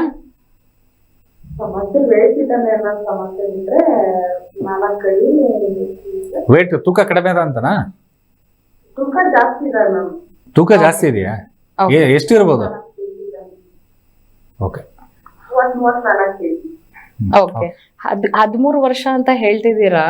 ಸೊ ಯೂಶಲಿ ಏನಾಗತ್ತೆ, 13 ವರ್ಷ ಇದ್ದಾಗ ಸೊ ಯೂಶಲಿ ಅವರ ದೇಹದಲ್ಲಿ ಇವಾಗ ಪ್ರೋಟೀನ್ ಅಂಶ ಕಡಿಮೆ ಆಗ್ತಾ ಇತ್ತು ಅಂತಂದಾಗ ಅದರ ಜೊತೆಗೆ ಓದೋದ್ರಲ್ಲಿ ಅಥವಾ ಬರೆಯೋದ್ರಲ್ಲಿ ಅವ್ರಿಗೆ ಏನಾದ್ರೂ ಆಸಕ್ತಿ ಕಡಿಮೆ ಆಗ್ತಾ ಇತ್ತು, ಅಥವಾ ಜ್ಞಾಪಕ ಶಕ್ತಿ ಕಡಿಮೆ ಇರ್ತಾ ಇತ್ತು, ಅಥವಾ ಓದೋ ಕಡೆ ಕಾನ್ಸಂಟ್ರೇಷನ್ ಕಡಿಮೆ ಇತ್ತು ಅಂತಂದ್ರೆ ಇದಕ್ಕೆ ಹಾರ್ಮೋನ್ ಜೊತೆಗೆ ಮೆಟಬಾಲಿಕ್ ಡಿಸಾರ್ಡರ್ ಅಂತ ಹೇಳ್ತೀವಿ. ಸೊ ಹಾರ್ಮೋನ್ಸ್ಗಳ ವ್ಯತ್ಯಾಸ ಆಗುವಾಗ ಈಗ ಜನರಲಿ ನಿಮ್ಗೂ ಗೊತ್ತಿರ್ಬೋದು, ಟೀನ್ ಏಜ್ ಅಂತ ಏನ್ ಹೇಳ್ತೀವಿ, ಅಂದ್ರೆ 13 ವರ್ಷದಿಂದ ಹಿಡಿದು 18 ವರ್ಷದವರೆಗೂ ಈ ಒಂದು ಹಾರ್ಮೋನ್ಸ್ ವೇರಿಯೇಷನ್ ಆಗ್ತಾ ಇರುತ್ತೆ. ಸೊ ಹಾಗಾಗಿ ಹಾರ್ಮೋನ್ಸ್ಗಳಲ್ಲಿ ವ್ಯತ್ಯಾಸ ಆದಾಗ ಏನಾಗುತ್ತೆ, ಮೆಟಬಾಲಿಕ್ ಡಿಸಾರ್ಡರ್ ಅಂತ ಕೂಡ ನಾವು ನೋಡ್ತೀವಿ. ಅಂದ್ರೆ ತಿಂದಿರುವಂತ ಪ್ರತಿಯೊಂದು ಪ್ರೋಟೀನ್ಸ್ ಇರ್ಬೋದು ಅಥವಾ ಕಾರ್ಬೋಹೈಡ್ರೇಟ್ಸ್ ಇರ್ಬೋದು, ಅದೆಲ್ಲವೂ ಫ್ಯಾಟ್ಗೆ ಕನ್ವರ್ಟ್ ಆಗ್ತಾ ಇತ್ತು ಅಂತಂದಾಗ ಆಗ ಕೂಡ ದಪ್ಪ ಆಗ್ತಾ ಹೋಗ್ತಾರೆ. ಸೊ ಖಂಡಿತವಾಗ್ಲೂ ಇದಕ್ಕೆ ಚಿಕಿತ್ಸೆ ಇದೆ ಬಸಮ್ಮ ಅವರೇ. ಸೊ ಹೋಮಿಯೋಪತಿ ಟ್ರೀಟ್ಮೆಂಟ್ ತುಂಬಾ ಒಳ್ಳೆ ಹೆಲ್ಪ್ ಆಗುತ್ತೆ. ಬಟ್ ಒಂದ್ಸತಿ ನೀವು ಕರ್ಕೊಂಡ್ ಬರ್ಬೇಕಾಗತ್ತೆ. ಸೊ ತದನಂತರ ನಾವು ಹೇಳ್ಬೋದು ಅದಕ್ಕೆ. ಈಗ ನನ್ನ ಜೊತೆಗೆ ಜಗಳೂರಿಂದ ಡಾಕ್ಟರ್ ಚೇತನ್ ಜಗಳೂರ್ ಅವರು ಜಾಯ್ನ್ ಆಗಿದ್ದಾರೆ. ಸರ್ ನಮಸ್ಕಾರ, ಸ್ವಾಗತ ತಮಗೆ. ಸರ್ ಹೇಳಿ ಸರ್, ಈಗ ಹಾರ್ಮೋನ್ ವೇರಿಯೇಷನ್ಸ್ಗಳ ಬಗ್ಗೆ, ಹಾರ್ಮೋನ್ ಇಂದ ಆಗುವಂತಹ ಸಮಸ್ಯೆಗಳು ಅನ್ನೋದ್ರ ಬಗ್ಗೆ ಮಾತಾಡ್ತಾ ಇದ್ವಿ. ಡಾಕ್ಟರ್ ಸ್ನೇಹ ಅವರು ಕೂಡ ಹೇಳ್ತಿದ್ದಾರೆ. ಈಗ ತಾವು ಹೇಳಿ, ಮಕ್ಕಳಿಂದ ಹಿಡಿದು ಪ್ರೌಢಾವಸ್ಥೆವರೆಗೂ ಬರೋವರೆಗೂ ಅಥವಾ ಋತುಮತಿಗಿಂತ ಮುಂಚೆನೂ ಸಹಿತ ಮಕ್ಕಳು, ಅಂದ್ರೆ ವಿಶೇಷವಾಗಿ ತಾಯಂದ್ರು ಮಕ್ಕಳ ಮೇಲೆ ಯಾವ ರೀತಿ ಗಮನವನ್ನ ಹರಿಸಬೇಕು, ಹೇಗೆ ಆರೋಗ್ಯದ ರಕ್ಷಣೆ ಮಾಡ್ಕೋಬೇಕು ಅನ್ನೋ ಸಲಹೆಯನ್ನ ನೀಡಬೇಕು ಅಂತ. ಇವಾಗ ಏನಾಗಿದೆ ಅಂತ ಹೇಳಿದ್ರೆ, ನಮ್ಮ ಇವಾಗ ಎಲ್ಲಾದ್ರೂ ಒಂದು ಮಗು ಇದೆ ಅಂತ ಹೇಳಿದ್ರೆ, ಅಂದ್ರೆ 8 ವರ್ಷದಿಂದ 10 ವರ್ಷದವರೆಗೂ ಮಗು ಇದೆ ಅಂತ ಹೇಳಿದ್ರೆ, ಎಲ್ಲಾ ತಾಯಂದಿಗೂ ಒಂದು ಮೇನ್ ಕಾನ್ಸೆಪ್ಟ್ ಬರೋದು ಏನು ಅಂತ ಹೇಳಿದ್ರೆ, ಯಾವಾಗ ನನ್ನ ಮಗಳು ಋತುಮತಿ ಆಗ್ತಾಳೆ. ಯಾಕೆಂದ್ರೆ ಇದು ಕೊರೋನಾ ಬಂದಾದ್ಮೇಲಿಂದ ಬೇಗನೆ ಋತುಮತಿ ಆಗ್ತದೆ. ಒಂದು 10 ವರ್ಷ ಒಂದು ಲೈಫ್ ಫಿಕ್ಸ್ ಆಗ್ಬಿಟ್ಟಿದೆ ಅಂತ ಹೇಳ್ಬೋದು. ಮುಂಚೆ ಏನಾಗ್ತಿತ್ತು ಅಂತ ಹೇಳಿದ್ರೆ 14ರಿಂದ 15 ವರ್ಷ ಅಥವಾ 13ರಿಂದ 15 ವರ್ಷದವರೆಗೂ ಈ ಮಕ್ಕಳು ಋತುಮತಿ ಆಗೋದು ಸರ್ವೇ ಸಾಮಾನ್ಯವಾಗಿ ಕಾಣಿಸ್ಕೊಳ್ತಾ ಇತ್ತು. ಬಟ್ ಇವಾಗ ಕೊರೋನಾ ಆದ್ಮೇಲಿಂದ ಏನಾಗಿದೆ ಅಂತ ಹೇಳಿದ್ರೆ, ಒಂದು ತುಂಬಾ ಕಾರಣಗಳಿದೆ. ಒಂದು ಸೆಡೆಂಟರಿ ಲೈಫ್ ಆಗಿರ್ಬೋದು, ಏನು ಆಟ ಆಡಕ್ಕೆ ಎಲ್ಲೂ ಬಿಡಲ್ಲ, ಮೊಬೈಲ್ ಗ್ಯಾಜೆಟ್ಸ್ ಬಂದಿದೆ, ಇವುಗಳು ಮತ್ತೆ ಜಂಕ್ ಫುಡ್ ಜಾಸ್ತಿ ಆಗಿದೆ, ಆಮೇಲೆ ಜಾಸ್ತಿ ಎಕ್ಸರ್ಸೈಸ್ ಇಲ್ಲ, ವ್ಯಾಯಾಮ ಇಲ್ಲ, ಈಗೆಲ್ಲಾ ಕಾರಣಗಳಿಂದ ಒಬೆಸಿಟಿ ಜಾಸ್ತಿ ಆಗ್ತದೆ. ಯಾವಾಗ ಫಿಸಿಕಲ್ ವರ್ಕ್ ಜಾಸ್ತಿ ಆಗ್ತಾ ಇಲ್ವೋ ಅಲ್ಲಿ ಅವಾಗ ಏನಾಗುತ್ತೆ ಅಂದ್ರೆ ಆ ಬಾಡಿ ಒಳಗೆ ಫ್ಯಾಟ್ ಮೆಟಬಾಲಿಸಮ್ ಜಾಸ್ತಿ, ಅಂದ್ರೆ ಫ್ಯಾಟ್ ಜಾಸ್ತಿ ಡೆಪಾಸಿಟ್ ಆಗ್ತಾ ಹೋಗುತ್ತೆ. ಯಾವಾಗ ಫ್ಯಾಟ್ ಡೆಪಾಸಿಟ್ ಆಗ್ತಾ ಹೋಗುತ್ತಲ್ಲ ಅವಾಗ ಕೆಲವೊಂದು ಹಾರ್ಮೋನ್ಸ್ ಇರುತ್ತೆ ಆ ಫ್ಯಾಟ್ ಸೆಲ್ಸ್ ಅಲ್ಲಿ, ಕೆಲವೊಂದು ಹಾರ್ಮೋನ್ಸ್ ಇರುತ್ತೆ. ಆ ಹಾರ್ಮೋನ್ ಏನ್ ಮಾಡುತ್ತೆ ಅಂದ್ರೆ ಏನು ಪಿಟ್ಯೂಟರಿ ಗ್ಲ್ಯಾಂಡ್ ಇರುತ್ತಲ್ವಾ, ಆ ಪಿಟ್ಯೂಟರಿ ಗ್ಲ್ಯಾಂಡ್ ಅಲ್ಲಿ ಹಾರ್ಮೋನ್ ಅನ್ನ ಸೆಕ್ರಿಷನ್ಸ್ ಮಾಡುತ್ತೆ. ಅಂದ್ರೆ ಸೆಕೆಂಡರಿ ಸೆಕ್ಷುವಲ್ ಕ್ಯಾರೆಕ್ಟರ್ಸ್ ನ ಜಾಸ್ತಿ ಮಾಡ್ತಕ್ಕಂತ, ಅಂದ್ರೆ ಡೆವಲಪ್ಮೆಂಟ್ ಗೆ ಜಾಸ್ತಿ ಮಾಡ್ತಕ್ಕಂತ ಈ ಟೆಸ್ಟೋಸ್ಟಿರೋನ್ ಆಗಿರ್ಬೋದು ಅಥವಾ ಇಸ್ಟ್ರೋಜನ್ ಪ್ರೊಜೆಸ್ಟರಾನ್ ಹಾರ್ಮೋನ್ಸ್ ಆಗಿರ್ಬೋದು, ಅವನ್ನ ಜಾಸ್ತಿ ಸೆಕ್ರಿಷನ್ಸ್ ಮಾಡ್ತಾರೆ. ಅಂದ್ರೆ ಟ್ರಿಗರ್ ಮಾಡ್ಬಿಟ್ಟು ಅದನ್ನ ಸೆಕ್ರಿಷನ್ ಮಾಡೋದಕ್ಕೆ ಆಗ್ತದೆ. ಯಾವಾಗ ಈ ರೀತಿ ಪ್ರಚೋದನೆ ಮಾಡುತ್ತಲ್ಲ ಅವಾಗ ಈ ಋತುಮತಿ ಬೇಗ ಆಗ್ತದೆ. ಅಂದ್ರೆ ನಮ್ಮ ದೇಹದಲ್ಲಿ ಹಾರ್ಮೋನ್ ಇಂಬ್ಯಾಲೆನ್ಸ್ ಆಗೋದು ಅಥವಾ ಹಾರ್ಮೋನ್ ಜಾಸ್ತಿ ಪ್ರೊಡಕ್ಷನ್ ಆಗ್ಬಿಟ್ಟು ಇವಾಗ ಬ್ರೆಸ್ಟ್ ಡೆವಲಪ್ಮೆಂಟ್ ಆಗಿರ್ಬೋದು ಅಥವಾ ಟ್ಯೂಬಿಕ್ ಕೇಸ್ ಡೆವಲಪ್ಮೆಂಟ್ ಆಗಿರ್ಬೋದು ಅಥವಾ ಗರ್ಭಚೀಲ ಡೆವಲಪ್ಮೆಂಟ್ ಜಾಸ್ತಿ ಆಗೋದು ಅದು ಸರ್ವೇ ಸಾಮಾನ್ಯವಾಗಿ ಇವಾಗಿನ ಕಾಲದಲ್ಲಿ, ಅಂದ್ರೆ ಇವಾಗಿನ ಎರಾದಲ್ಲಿ ಆಗ್ತಾ ಇದೆ ಅಂತ ಹೇಳ್ಬೋದು. ಇದಕ್ಕೆಲ್ಲ ಮೇನ್ ಕಾರಣ ಎಗೇನ್ ಅಲ್ಲಿಂದ ಹಳೆ ಕಾಲದಲ್ಲಂತೂ ಈ ಮೊಬೈಲ್ ಗ್ಯಾಜೆಟ್ಸ್ ಏನು ಇರ್ಲಿಲ್ಲ, ಲ್ಯಾಪ್ಟಾಪ್ ಆಗಿರ್ಬೋದು ಅಥವಾ ಏನೋ ಮೊಬೈಲ್ ಆಗಿರ್ಬೋದು, ಅಲ್ಲೇ ಗೇಮ್ಸ್ ಏನು ಇರ್ಲಿಲ್ಲ. ಆದ್ರೆ ಇವಾಗೆಲ್ಲ ಅವುಗಳು ಬಂದು ನಮ್ಮ ದೇಹ, ಅಂದ್ರೆ ನಮ್ಮ ಎಲ್ಲಾರ ನಮ್ಮದಾಗಿರ್ಬೋದು ಅಥವಾ ಇದು ಈ ಟೀನೇಜರ್ಸ್ ಆಗಿರ್ಬೋದು, ಅವ್ರನ್ನೆಲ್ಲಾದ್ರೂ ನಾವಾಗ ಸೆಕೆಂಡರಿ ಲೈಫ್ ಲೀಡ್ ಮಾಡೋ ತರ ಆಗ್ತದೆ. ಆಟ ಆಡಕ್ ಒಂದು ಹೋಗೋದೇ ಇಲ್ಲ ಮಕ್ಳುಗಳು. ಮುಂಚೆ ಯಾವಾಗ ಬೇಗ ಬನ್ನಿ ಆಟ ಆಡಕ್ ಹೋಗಿ ಬೇಗ ಬನ್ನಿ ಅಂತ ಹೇಳೋ ಕಾಲ ಇತ್ತು. ಬಟ್ ಇವಾಗ ಏನಾಗಿದೆ ಅಂದ್ರೆ ಆಟ ಆಡಕ್ ಹೋಗಿ ಅಂತ ತಳ್ಳೋ ಕಾಲನೇ ಬರ್ತಾ ಇದೆ ಅಂತ ಹೇಳ್ಬೋದು. ಅದಕ್ಕೋಸ್ಕರನೇ ಇವಾಗ ಹಾರ್ಮೋನ್ ಇದು ಈ ಬೇಗ ಋತುಮತಿ ಆಗ್ತಾ ಇದೆ ಅಂತ ಅರ್ಥ. ಅದಕ್ಕೆ ಇವಾಗ ಏನು ಪರಿಹಾರ ಸರ್? ಇದ್ರ ಜೊತೆ ಚೇತನ್ ಸರ್, ಒಂದು ಇದು ಪ್ರಶ್ನೆ. ಈಗ ಆರೋಗ್ಯದ ದೃಷ್ಟಿಯಿಂದ ಋತುಮತಿ ಆಗುವಂಥದ್ದು ಏನಂದ್ರೆ 14ರಿಂದ 14 ವರ್ಷಗಳ ಅಂತರದಲ್ಲಿ ಆಗ್ತಾ ಇರುವಂತಹ ಒಂದು ಋತುಮತಿ ದಿನಗಳು. ಈಗೇನಂದ್ರೆ ಮಕ್ಕಳಿಗೆ ಬಹುಶಃವಾಗಿ ಒಂದು 9ರಿಂದ 12 ವರ್ಷ ಒಳಗಡೆನೆ ಆಗ್ತದೆ. ಅಂದ್ರೆ ಅಂದ್ರೆ ಒಂದು 16 ವರ್ಷ ಅಂದ್ರೆ 3 ವರ್ಷ ಮುಂಚಿತವಾಗಿ ಆಗ್ತದೆ. ಬಟ್ ಆರೋಗ್ಯದ ದೃಷ್ಟಿಯಿಂದ ಆ ಮಕ್ಕಳ ಮೇಲೆ ಹೇಗಿದೆ, ಒಳ್ಳೇದಾ ಅಥವಾ ಯಾವ ರೀತಿ ಕೆಟ್ಟದಾಗಿ ಪರಿಣಾಮ ಬೀರುತ್ತಾ ಅಥವಾ ಹೇಗೆ? ಇವಾಗ ಅಕ್ಸೆಪ್ಟ್ ಮಾಡ್ಲೇಬೇಕಾಗಿರುತ್ತೆ. ಇವಾಗ ಏನಾಗಿದೆ ಅಂತ ಹೇಳಿದ್ರೆ, ಇವಾಗ ಬೇಗ ನಾವು ತುಂಬಾ ಲೈಫ್ ಸ್ಟೈಲ್ ಡಿಸಾರ್ಡರ್ ಅಂತಾನೆ ಕನ್ಸಿಡರ್ ಮಾಡ್ಬೋದಾಗಿದೆ ಇವಾಗಿನ ಕಾಲದಲ್ಲಿ. ಇವಾಗ ಅದನ್ನ ಋತುಮತಿ ಆಗ್ತಾ ಇದ್ದಾರೆ ಅಂತಂದ್ರೆ ಅಕ್ಸೆಪ್ಷನ್ ಬಿಟ್ಟು ಬೇರೆ ಆಪ್ಷನ್ ಇಲ್ಲ ಅಂತ ಹೇಳ್ಬೋದು. ಸೊ ಅದರಿಂದ ಏನು ಅಂತ ಸೈಡ್ ಎಫೆಕ್ಟ್ಸ್ ಅಂತಾನೋ ಅಥವಾ ಮುಂದೆ ಕ್ಯಾನ್ಸರ್ ಬರುತ್ತೆ ಅಂತಾನೋ ಅಥವಾ ಅದರಿಂದ ಬೇರೆ ಪ್ರಾಬ್ಲಮ್ ಆಗುತ್ತೆ ಅಂತ ಏನು ಇಲ್ಲ. ಆದ್ರೆ ಆ ಟೈಮಲ್ಲಿ ಏನಾಗುತ್ತೆ ಅಂದ್ರೆ ಈ ಬ್ರೈನ್ ಡೆವಲಪ್ಮೆಂಟ್ ತುಂಬಾ ಮೆಚುರಿಟಿ ಬರಲ್ಲ. ಇವಾಗ 13 ಇಯರ್ಸ್ 14 ಇಯರ್ಸ್ ಅಥವಾ 35 ಇಯರ್ಸ್ ಅವ್ರಿಗೆ ಇರೋಷ್ಟು ಮೆಚುರಿಟಿ, ಅಂದ್ರೆ ನಾವು ಹೇಳ್ತಾ ಇರೋದು ಇವಾಗ ಚಿಕ್ಕ ಮಕ್ಕಳಲ್ಲಿ ಇರಲ್ಲ. ಅವ್ರಿಗೆ ಹೆಂಗೆ ನಾವು ಕೇರ್ ಮಾಡ್ಕೋಬೇಕು, ಅಂದ್ರೆ ಅವ್ರ ಇವಾಗ ಪೀರಿಯಡ್ಸ್ ಎಲ್ಲ ಆದಾಗ ಯಾವ ರೀತಿ ನಾವು ಹೈಜೀನ್ ಮೇಂಟೈನ್ ಮಾಡ್ಕೋಬೇಕು, ಅಥವಾ ಇವಾಗ ಪ್ಯೂಬಿಕ್ ಕೇಸ್ ಎಲ್ಲ ಬಂದಿರುತ್ತೆ ಅದನ್ನ ನಾವ್ ಹೆಂಗೆ ನೋಡ್ಕೋಬೇಕು. ಇವಾಗ ಲೈಂಗಿಕ ಇವಾಗ ಎಷ್ಟೊಂದು ಅಬ್ಯೂಸಸ್ ಎಲ್ಲ ಆಗ್ತಾ ಇರುತ್ತೆ, ಅದನ್ನ ಸರಿ ನೋಡ್ಬೇಕು. ಯಾವಾಗ ನಾವು ಕೇರ್ ಆಗಿರ್ಬೇಕು, ಲವ್ ಮಾಡೋದ ಅಥವಾ ಅದು ಇಲ್ವಾ, ಈ ರೀತಿ ತುಂಬಾನೇ ಪ್ರಾಬ್ಲಮ್ಗಳು ಸ್ಟಾರ್ಟ್ ಆಗುತ್ತೆ. ಅಂದ್ರೆ ಹೆಣ್ಮಗು ಅಂತ ಬಂದಾಗ ಕೇರಿಂಗ್ ಅನ್ನೋದು ಪೇರೆಂಟ್ಸ್ ದೊಡ್ಡ ಜವಾಬ್ದಾರಿ ಆಗಿರುತ್ತೆ. ಅದನ್ನ ನಾವು ಈ ಏಜ್ ಅಲ್ಲೇ, ಅಂದ್ರೆ ಒಂದು 2-3 ಇಯರ್ಸ್ ಬಿಫೋರ್ ಇರ್ತಾನೆ ಅವ್ರಿಗೆ ಗೈಡ್ ಮಾಡ್ತಾ ಹೋಗ್ಬೇಕಾಗುತ್ತೆ. ಫಾರ್ ಎಕ್ಸಾಂಪಲ್ ಇವಾಗ ಕೆಲವೊಂದ್ಸರಿ ಆ ಏಜ್ ಅಲ್ಲಿ ಏನಾಗುತ್ತೆ ಅಂದ್ರೆ ಮೆಂಟಲ್ ಡೆವಲಪ್ಮೆಂಟಲ್ ಏಜ್ ಅಲ್ಲಿ ಇವಾಗ ಫಿಸಿಕಲಿ, ಅಂದ್ರೆ ಇವಾಗ ಹೊರಗಡೆ ಏನೆಲ್ಲ ಇವಾಗ ಹೊರಗಡೆ ಕುತೂಹಲ ಜಾಸ್ತಿ ಇರುತ್ತೆ. ಅಂದ್ರೆ ಇವಾಗ ಹೊರಗಡೆ ಏನೋ ಎಷ್ಟೊಂದ್ಸರಿ ಹುಡುಗ ಹುಡುಗಿ ನಡ್ಕೊಂಡು ಹೋಗ್ತಾ ಇರ್ತಾರೆ, ಅಥವಾ ಅವ್ರು ಏನಾದ್ರು ಇವಾಗ ಜಸ್ಟ್ ಕ್ಯಾಶುಯಲ್ ಆಗಿ ಮಾತಾಡ್ತಾ ಇರ್ತಾರೆ. ಅದ್ ಯಾಕೆ ಮಾತಾಡ್ತಾ ಇರ್ತಾರೆ, ಅದ್ ಹೆಂಗ್ ಮಾತಾಡ್ತಾ ಇರ್ತಾರೆ. ಸೊ ಅದು ಇವಾಗ ಫಾರ್ ಎಕ್ಸಾಂಪಲ್ ಇವಾಗ ತುಂಬಾನೇ ಇವಾಗ ಎಷ್ಟೊಂದು ಧಾರಾವಾಹಿಗಳಲ್ಲಾಗಿರ್ಬೋದು ಅಥವಾ ಸಾಂಗ್ಸ್ ಗಳಲ್ಲಾಗಿರ್ಬೋದು ಎಷ್ಟೊಂದು ಫಿಸಿಕಲ್ ಅಟ್ಯಾಚ್ಮೆಂಟ್ಸ್ ಎಲ್ಲ ಜಾಸ್ತಿ ಇರುತ್ತೆ. ಬಟ್ ಅದು ಸರಿನೋ ತಪ್ಪು ಏನ್ ಓಕೆ, ಅದ್ರ ಬಗ್ಗೆ ಸಾಕಾಗುತ್ತೆ ಅಂತ. ಓಕೆ ಅದ್ರ ಬಗ್ಗೆ ಮಾತಾಡ್ತೀನಿ. ಜೊತೆಗೆ ಡಾಕ್ಟರ್ ಸ್ನೇಹ ಮೇಡಮ್, ತಾವು ಹೇಳ್ತಾ ಇದ್ರಿ ಡೆವಲಪ್ಮೆಂಟಲ್ ಡಿಸಾರ್ಡರ್ಸ್ ಅಂತಂದ್ರೆ ಏನು ಎಕ್ಸಾಕ್ಟ್ಲಿ ಅದು? ಡೆವಲಪ್ಮೆಂಟಲ್ ಡಿಸಾರ್ಡರ್ಸ್ ಅಂತಂದ್ರೆ ಅವ್ರು ಏನ್ ಡೆವಲಪ್ಮೆಂಟ್ ಅಂದ್ರೆ ಯೂಶಲಿ ನಾವು ಫಿಸಿಕಲ್ ಡೆವಲಪ್ಮೆಂಟ್ ಅಂತ ಒಂದು ನೋಡ್ತೀವಿ, ಇನ್ನೊಂದು ಇಮೋಷನಲ್ ಡೆವಲಪ್ಮೆಂಟ್, ಇನ್ನೊಂದು ಮೆಂಟಲ್ ಡೆವಲಪ್ಮೆಂಟ್ ಅಂತ ನೋಡ್ತೀವಿ. ಸೊ ಇದು ಋತುಮತಿ ಆಗಕ್ಕಿಂತ ಮುಂಚೆ ಇತ್ತೀಚಿನ ದಿನಗಳಲ್ಲಿ ನಾವು ಹೆಚ್ಚಾಗಿ ನೋಡ್ತಾ ಇರೋದು. ಸೊ ಫಿಸಿಕಲ್ ಡೆವಲಪ್ಮೆಂಟ್ ಆಗ್ಲೇ ನಾನು ಹೇಳ್ತಾ ಇದ್ದೆ, ಸೊ ಬೆಳವಣಿಗೆ ಅಂದ್ರೆ ಎತ್ತರ ಆಗಿರ್ಬೋದು, ದಪ್ಪ ಆಗಿರ್ಬೋದು, ಸೊ ಅವುಗಳಲ್ಲಿ ವ್ಯತ್ಯಾಸ ಆಗುವಂಥದ್ದು ಫಿಸಿಕಲ್ ಡೆವಲಪ್ಮೆಂಟ್ ಆಗ್ತಾ ಹೋಗುತ್ತೆ. ಎರಡನೇದಾಗಿ ಇಂಪಾರ್ಟೆಂಟ್ ಮೆಂಟಲ್ ಡೆವಲಪ್ಮೆಂಟ್. ಸೊ ಇವಾಗ ಪ್ರತಿಯೊಬ್ಬರು ನೀವು ನೋಡ್ಬೋದು, ಇವಾಗ ಕಾಂಪಿಟೇಷನ್ ವರ್ಲ್ಡ್ ಇರೋದ್ರಿಂದ ಸೊ ಪ್ರತಿಯೊಬ್ಬರಲ್ಲೂ IQ ಲೆವೆಲ್ ಚೆನ್ನಾಗಿರ್ಬೇಕು, ಇಂಟೆಲಿಜೆಂಟ್ ಇರಬೇಕು ಮಕ್ಕಳು. ಜೊತೆಗೆ ಹೆಣ್ಣು ಮಕ್ಕಳಿಗೆ ಅತಿ ಹೆಚ್ಚಾಗಿ ಇಂಟೆಲಿಜೆನ್ಸ್ ಇರಬೇಕು ಅಥವಾ ಓದೋದ್ರಲ್ಲಿ ಫಸ್ಟ್ ಆಗಿರ್ಬೇಕು. ಸೊ ಈ ಒಂದು ಕಾಂಪಿಟೇಷನ್ ಅಲ್ಲಿ ಏನಾಗತ್ತೆ, ಸೊ ಮೆಂಟಲ್ ಡೆವಲಪ್ಮೆಂಟಲ್ ಡಿಸಾರ್ಡರ್ ಅಂತ ಹೇಳ್ತೀವಿ. ಅಂದ್ರೆ ಅತಿ ಹೆಚ್ಚಾಗಿ, ಈಗ ಡಾಕ್ಟರ್ ಚೇತನ್ ಅವರು ಹೇಳ್ತಾ ಇದ್ರು, ಅತಿ ಹೆಚ್ಚಾಗಿ ಗ್ಯಾಜೆಟ್ಸ್ ಗಳನ್ನ ಉಪಯೋಗಿಸೋದು. ಈಗ ಮೊಬೈಲ್ ಆಗಿರ್ಬೋದು ಅಥವಾ ಲ್ಯಾಪ್ಟಾಪ್ ಆಗಿರ್ಬೋದು ಅಥವಾ ಟ್ಯಾಬ್ ಗಳಾಗಿರ್ಬೋದು. ಈಗ ನೀವು ಪ್ರತಿಯೊಬ್ಬ ಸ್ಕೂಲ್ ಮಕ್ಕಳಲ್ಲೂ ಕೈಯಲ್ಲೂ ನೋಡ್ಬೋದು, ಅವ್ರದೇ ಆದ ಒಂದು ಓನ್ ಟ್ಯಾಬ್ ಇರುತ್ತೆ, ಅವ್ರದೇ ಒಂದು ಲ್ಯಾಪ್ಟಾಪ್ ಇರುತ್ತೆ.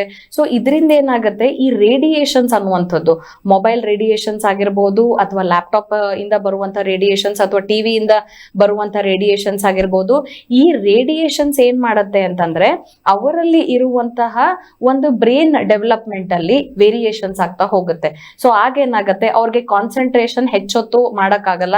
ಸೊ ಇತ್ತೀಚಿನ ದಿನಗಳಲ್ಲಿ ನಾವು ನೋಡ್ಬೋದು ADHD ಅನ್ನುವಂಥದ್ದು, attention deficit hyperactive children ಅಂತ ತುಂಬಾ ಹೆಚ್ಚು ಮಕ್ಕಳಲ್ಲಿ ನೋಡ್ತೀವಿ, ಅತಿ ಹೆಚ್ಚಾಗಿ ಹೈಪರ್ ಆಕ್ಟಿವ್ ಇರ್ತಾರೆ. ಸೊ ಇದರಲ್ಲಿ ಹೆಣ್ಮಕ್ಳು ಅತಿ ಹೆಚ್ಚಾಗಿ ನಾವು ನೋಡ್ತಾ ಇದೀವಿ. ಜೊತೆಗೆ ಆಟಿಸ್ಟಿಕ್ ಚಿಲ್ಡ್ರನ್ ಅಂತ ಹೇಳ್ತೀವಿ, ಅಂದ್ರೆ ಯಾವಾಗ ಅವರಲ್ಲಿ ಯಾವುದೇ ರೀತಿ ಸಂಪರ್ಕದಲ್ಲಿ ಅಂದ್ರೆ ಸೋಷಿಯಲ್ ಎನ್ವಿರಾನ್ಮೆಂಟ್ ಅವ್ರಿಗೆ ಏನು ಗೊತ್ತಿರಲ್ಲ, ಅವ್ರ ಜಗತ್ತಲ್ಲೇ ಇರುವಂತದ್ದು, ಯಾವುದೇ ರೀತಿ ಪಾಠದಲ್ಲಿ ಕಾನ್ಸಂಟ್ರೇಟ್ ಮಾಡಕ್ ಆಗದೆ ಇರುವಂತದ್ದು, ನೆನಪಿನ ಶಕ್ತಿ ಇರದೇ ಇರುವಂತದ್ದು, ಒಂದು ಕ್ಲಾಸ್ ಮುಗಿದ ತಕ್ಷಣ ಮನೆಯಲ್ಲಿ ಮತ್ತೆ ಬೇರೆ ರೀತಿ ಚೇಂಜ್ ಆಗುವಂಥದ್ದು. ಸೊ ಇದು ಮೆಂಟಲ್ ಡೆವಲಪ್ಮೆಂಟಲ್ ವ್ಯತ್ಯಾಸ ಆಗ್ತಾ ಹೋಗುವಂಥದ್ದು.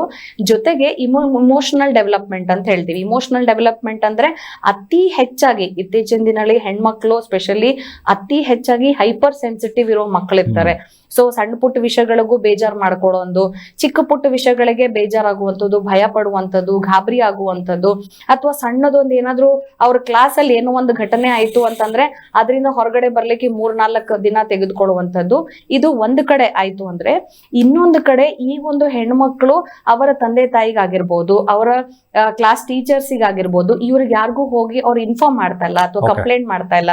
ಸೊ ಇದರಿಂದ ಇಮೋಷನಲ್ ಡೆವಲಪ್ಮೆಂಟಲ್ ಡಿಸಾರ್ಡರ್ಸ್ ಕೂಡ ನಾವು ಇತ್ತೀಚಿನ ದಿನಗಳಲ್ಲಿ ನೋಡ್ತಾ ಇದ್ದೀವಿ. ಅದ್ರ ಬಗ್ಗೆ ಮಾಹಿತಿಯನ್ನು ಪಡ್ಕೋತೀನಿ. ಜೊತೆಗೆ ಡಾಕ್ಟರ್ ಚೇತನ್ ಸರ್ ಹೇಳಿ, ಈಗ ಆಯುರ್ವೇದ ಅಂತಂದ್ರೆ ಆಹಾರ ವಿಹಾರ ಮೂಲವಾಗಿರುವಂತಹ ಒಂದು ಕ್ರಮವಾಗಿದೆ ನಿಮ್ಮ ಆಯುರ್ವೇದದ ವೈದ್ಯ ಪದ್ಧತಿಯಲ್ಲಿ.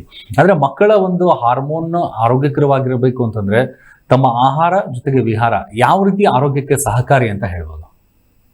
ಸರ್, ಇವಾಗ ಹೇಳ್ಬೇಕು ಅಂತಂದ್ರೆ ಇವಾಗ ಏನಾಗ್ತಾ ಇದೆ ಅಂತಂದ್ರೆ, ಒಂದು ಈ ಏಜ್ ಮಕ್ಕಳಂದ್ರೆ ಒಂದು ಎಕ್ಸ್ಪೆರಿಮೆಂಟ್ ಮಾಡ್ತಿದ್ವಿ. ಏನು ಅಂತ ಹೇಳಿದ್ರೆ, ಇವಾಗ ಎಗ್ ಇದೆಯಲ್ಲ, ಎಗ್ ಅಲ್ಲಿ ಇವಾಗ ಫಾರಂ ಕೋಳಿಯಿಂದ ಬಂದಿರ್ತಕ್ಕಂಥ ಎಗ್ನ, ಆಮೇಲೆ ನಾಟಿ ಕೋಳಿಯಿಂದ ಬಂದಿರ್ತಕ್ಕಂಥ ಎಗ್ನ, ಅದನ್ನ ಟೆಸ್ಟ್ ಮಾಡಿ ನೋಡ್ಬೇಕು. ಅಂದ್ರೆ ಇವಾಗ ಆ ಡೆವಲಪ್ಮೆಂಟ್ ಅಲ್ಲಿ ಏನೇನಾಗ್ತಾ ಇರುತ್ತೆ. ಸೊ ಅಂದ್ರೆ ಇವಾಗ ಒಂದು ಗ್ರೂಪ್ ಅಲ್ಲಿ ನಾರ್ಮಲ್ ಕೋಳಿಗಳು ನಾಟಿ ಅಂದ್ರೆ ಫಾರಂ ಕೋಳಿಗೆ ಅದನ್ನ ನಾರ್ಮಲ್ ಫುಡ್ ಕೊಡೋದು. ಇನ್ನೊಂದು ಇವಾಗ ಏನ್ ಫಾರಂ ಅಲ್ಲಿ ಕೊಡ್ತಾ ಇದಾರಲ್ಲ ಆ ಕೋಳಿಗಳಲ್ಲಿ ಏನ್ ಫುಡ್ ಆಗ್ತಂದ್ರೆ ಅದನ್ನ ಕೊಡ್ತಾ ಇರೋದು.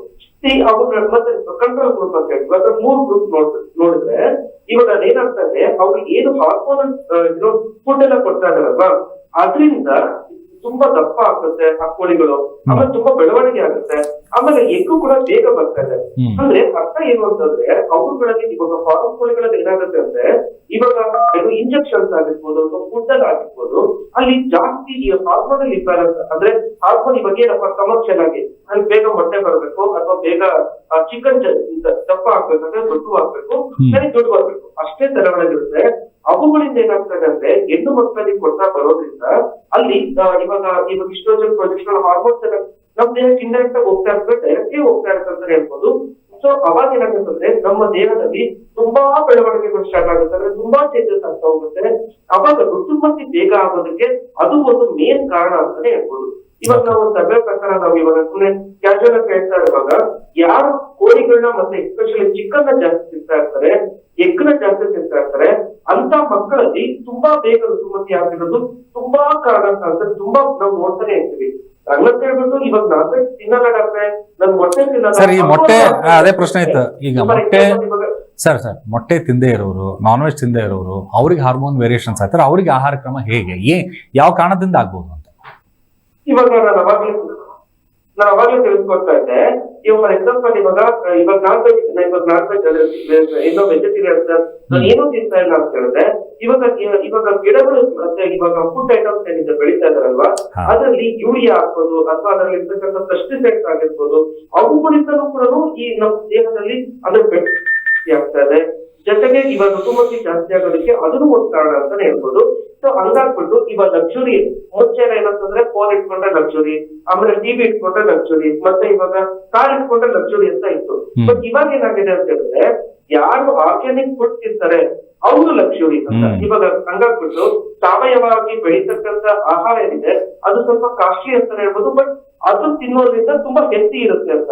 ಸೊ ಹಂಗಾಗ್ಬಿಟ್ಟು ನಾನು ಹೇಳೋದಿಷ್ಟೇ, ಎಗ್ನ ಆದಷ್ಟು ಕಮ್ಮಿ ಮಾಡಿ, ಚಿಕನ್ ಮತ್ತೆ ನಾನ್ ವೆಜ್ ಐಟಮ್ ನ ಫುಲ್ ಕಮ್ಮಿ ಮಾಡಿ, ನಾಟಿ ಕೊಡಿ, ಸಾವಯವ ಇರ್ತಕ್ಕಂಥ ಎಲ್ಲಾ ಆಹಾರ ತಗೊಳ್ಳಿ. ಇವಾಗ ಫಾರ್ ಎಕ್ಸಾಂಪಲ್ ಫ್ರೂಟ್ಸ್ ಆಗಿರ್ಬೋದು, ವೆಜಿಟೇಬಲ್ಸ್ ಆಗಿರ್ಬೋದು, ಎಲ್ಲದನ್ನು ಕೂಡ ನಾಟಿ ಔಷಧಿ ಅಥವಾ ನಾಟಿ ಎಲ್ಲಿ ಬೆಳೆದಿರ್ತಾರಲ್ವಾ, ಅಂದ್ರೆ ಸಾವಯವದಲ್ಲಿ ಬೆಳೆದಿರ್ತಾರಲ್ವಾ, ಅವನು ಅಟ್ಲೀಸ್ಟ್ ಇಲ್ಲಿ ದುಡ್ಡಿಲ್ಲ ಡಾಕ್ಟ್ರೆ ನಮ್ಮ ಹತ್ರ ತಗೊಳಕ್ಕಾಗಲ್ಲ ಅಂತಂದ್ರು ಆ ಬೆಳವಣಿಗೆ ಇರುತ್ತೆ. 8 ವರ್ಷ 9 ವರ್ಷ ಇರ್ತಕ್ಕಂಥ ಹೆಣ್ಣು ಮಗುಗೆ ಇವನ್ನ ಅಟ್ಲೀಸ್ಟ್ ನಾವು ಕೊಡ್ತಾ ಬಂದ್ರೆ ನಾವು ಖಂಡಿತವಾಗ್ಲೂ ನಾರ್ಮಲ್ ಏಜ್ ಅಲ್ಲಿ ಈ ರುಚಿಮುತಿ ಆಗೋದನ್ನ ನಾವು ಮೇಂಟೈನ್ ಮಾಡ್ತೀವಿ. ಅಂದ್ರೆ ಇದ್ರ ಜೊತೆಗೆ ಕೊಡ್ತೀವಲ್ವಾ, ಆ ಹಾಲಲ್ಲೂ ಕೂಡ ಇವಾಗ ಹಾರ್ಮೋನಲ್ ಇಂಜೆಕ್ಷನ್ಸ್ ಇರುತ್ತೆ. ಅಂದ್ರೆ ಹಸು ಪ್ಯೂರ್ ಅಂದ್ರೆ ಅಮೃತ ಅಂತಾನೆ ಕರಿತೀವಿ, ನಾವು ಗೋಮಾತೆ ಅಂತ ಪೂಜೆ ಮಾಡ್ತೀವಿ. ಬಟ್ ಏನಾಗಿದೆ ಅಂದ್ರೆ ಅಲ್ಲೂ ಕೂಡ ಹಾರ್ಮೋನಲ್ ಇಂಜೆಕ್ಷನ್ಸ್ ಕೊಟ್ಬಿಟ್ಟು ಹಾಲ್ ಬರೋದಕ್ಕೆ ಮಾಡೋದ್ರಿಂದ ಅದರಿಂದನೂ ಕೂಡ ಈ ಡೆವಲಪ್ಮೆಂಟ್ ಅಂದ್ರೆ ಈ ತರ ಬೇಗ ಮೆಚುರಿಟಿ ಆಗೋದನ್ನು ಬರೋಕ್ಕಾಗ್ತದೆ. ಅಂದ್ರೆ ಒಂದಿಷ್ಟು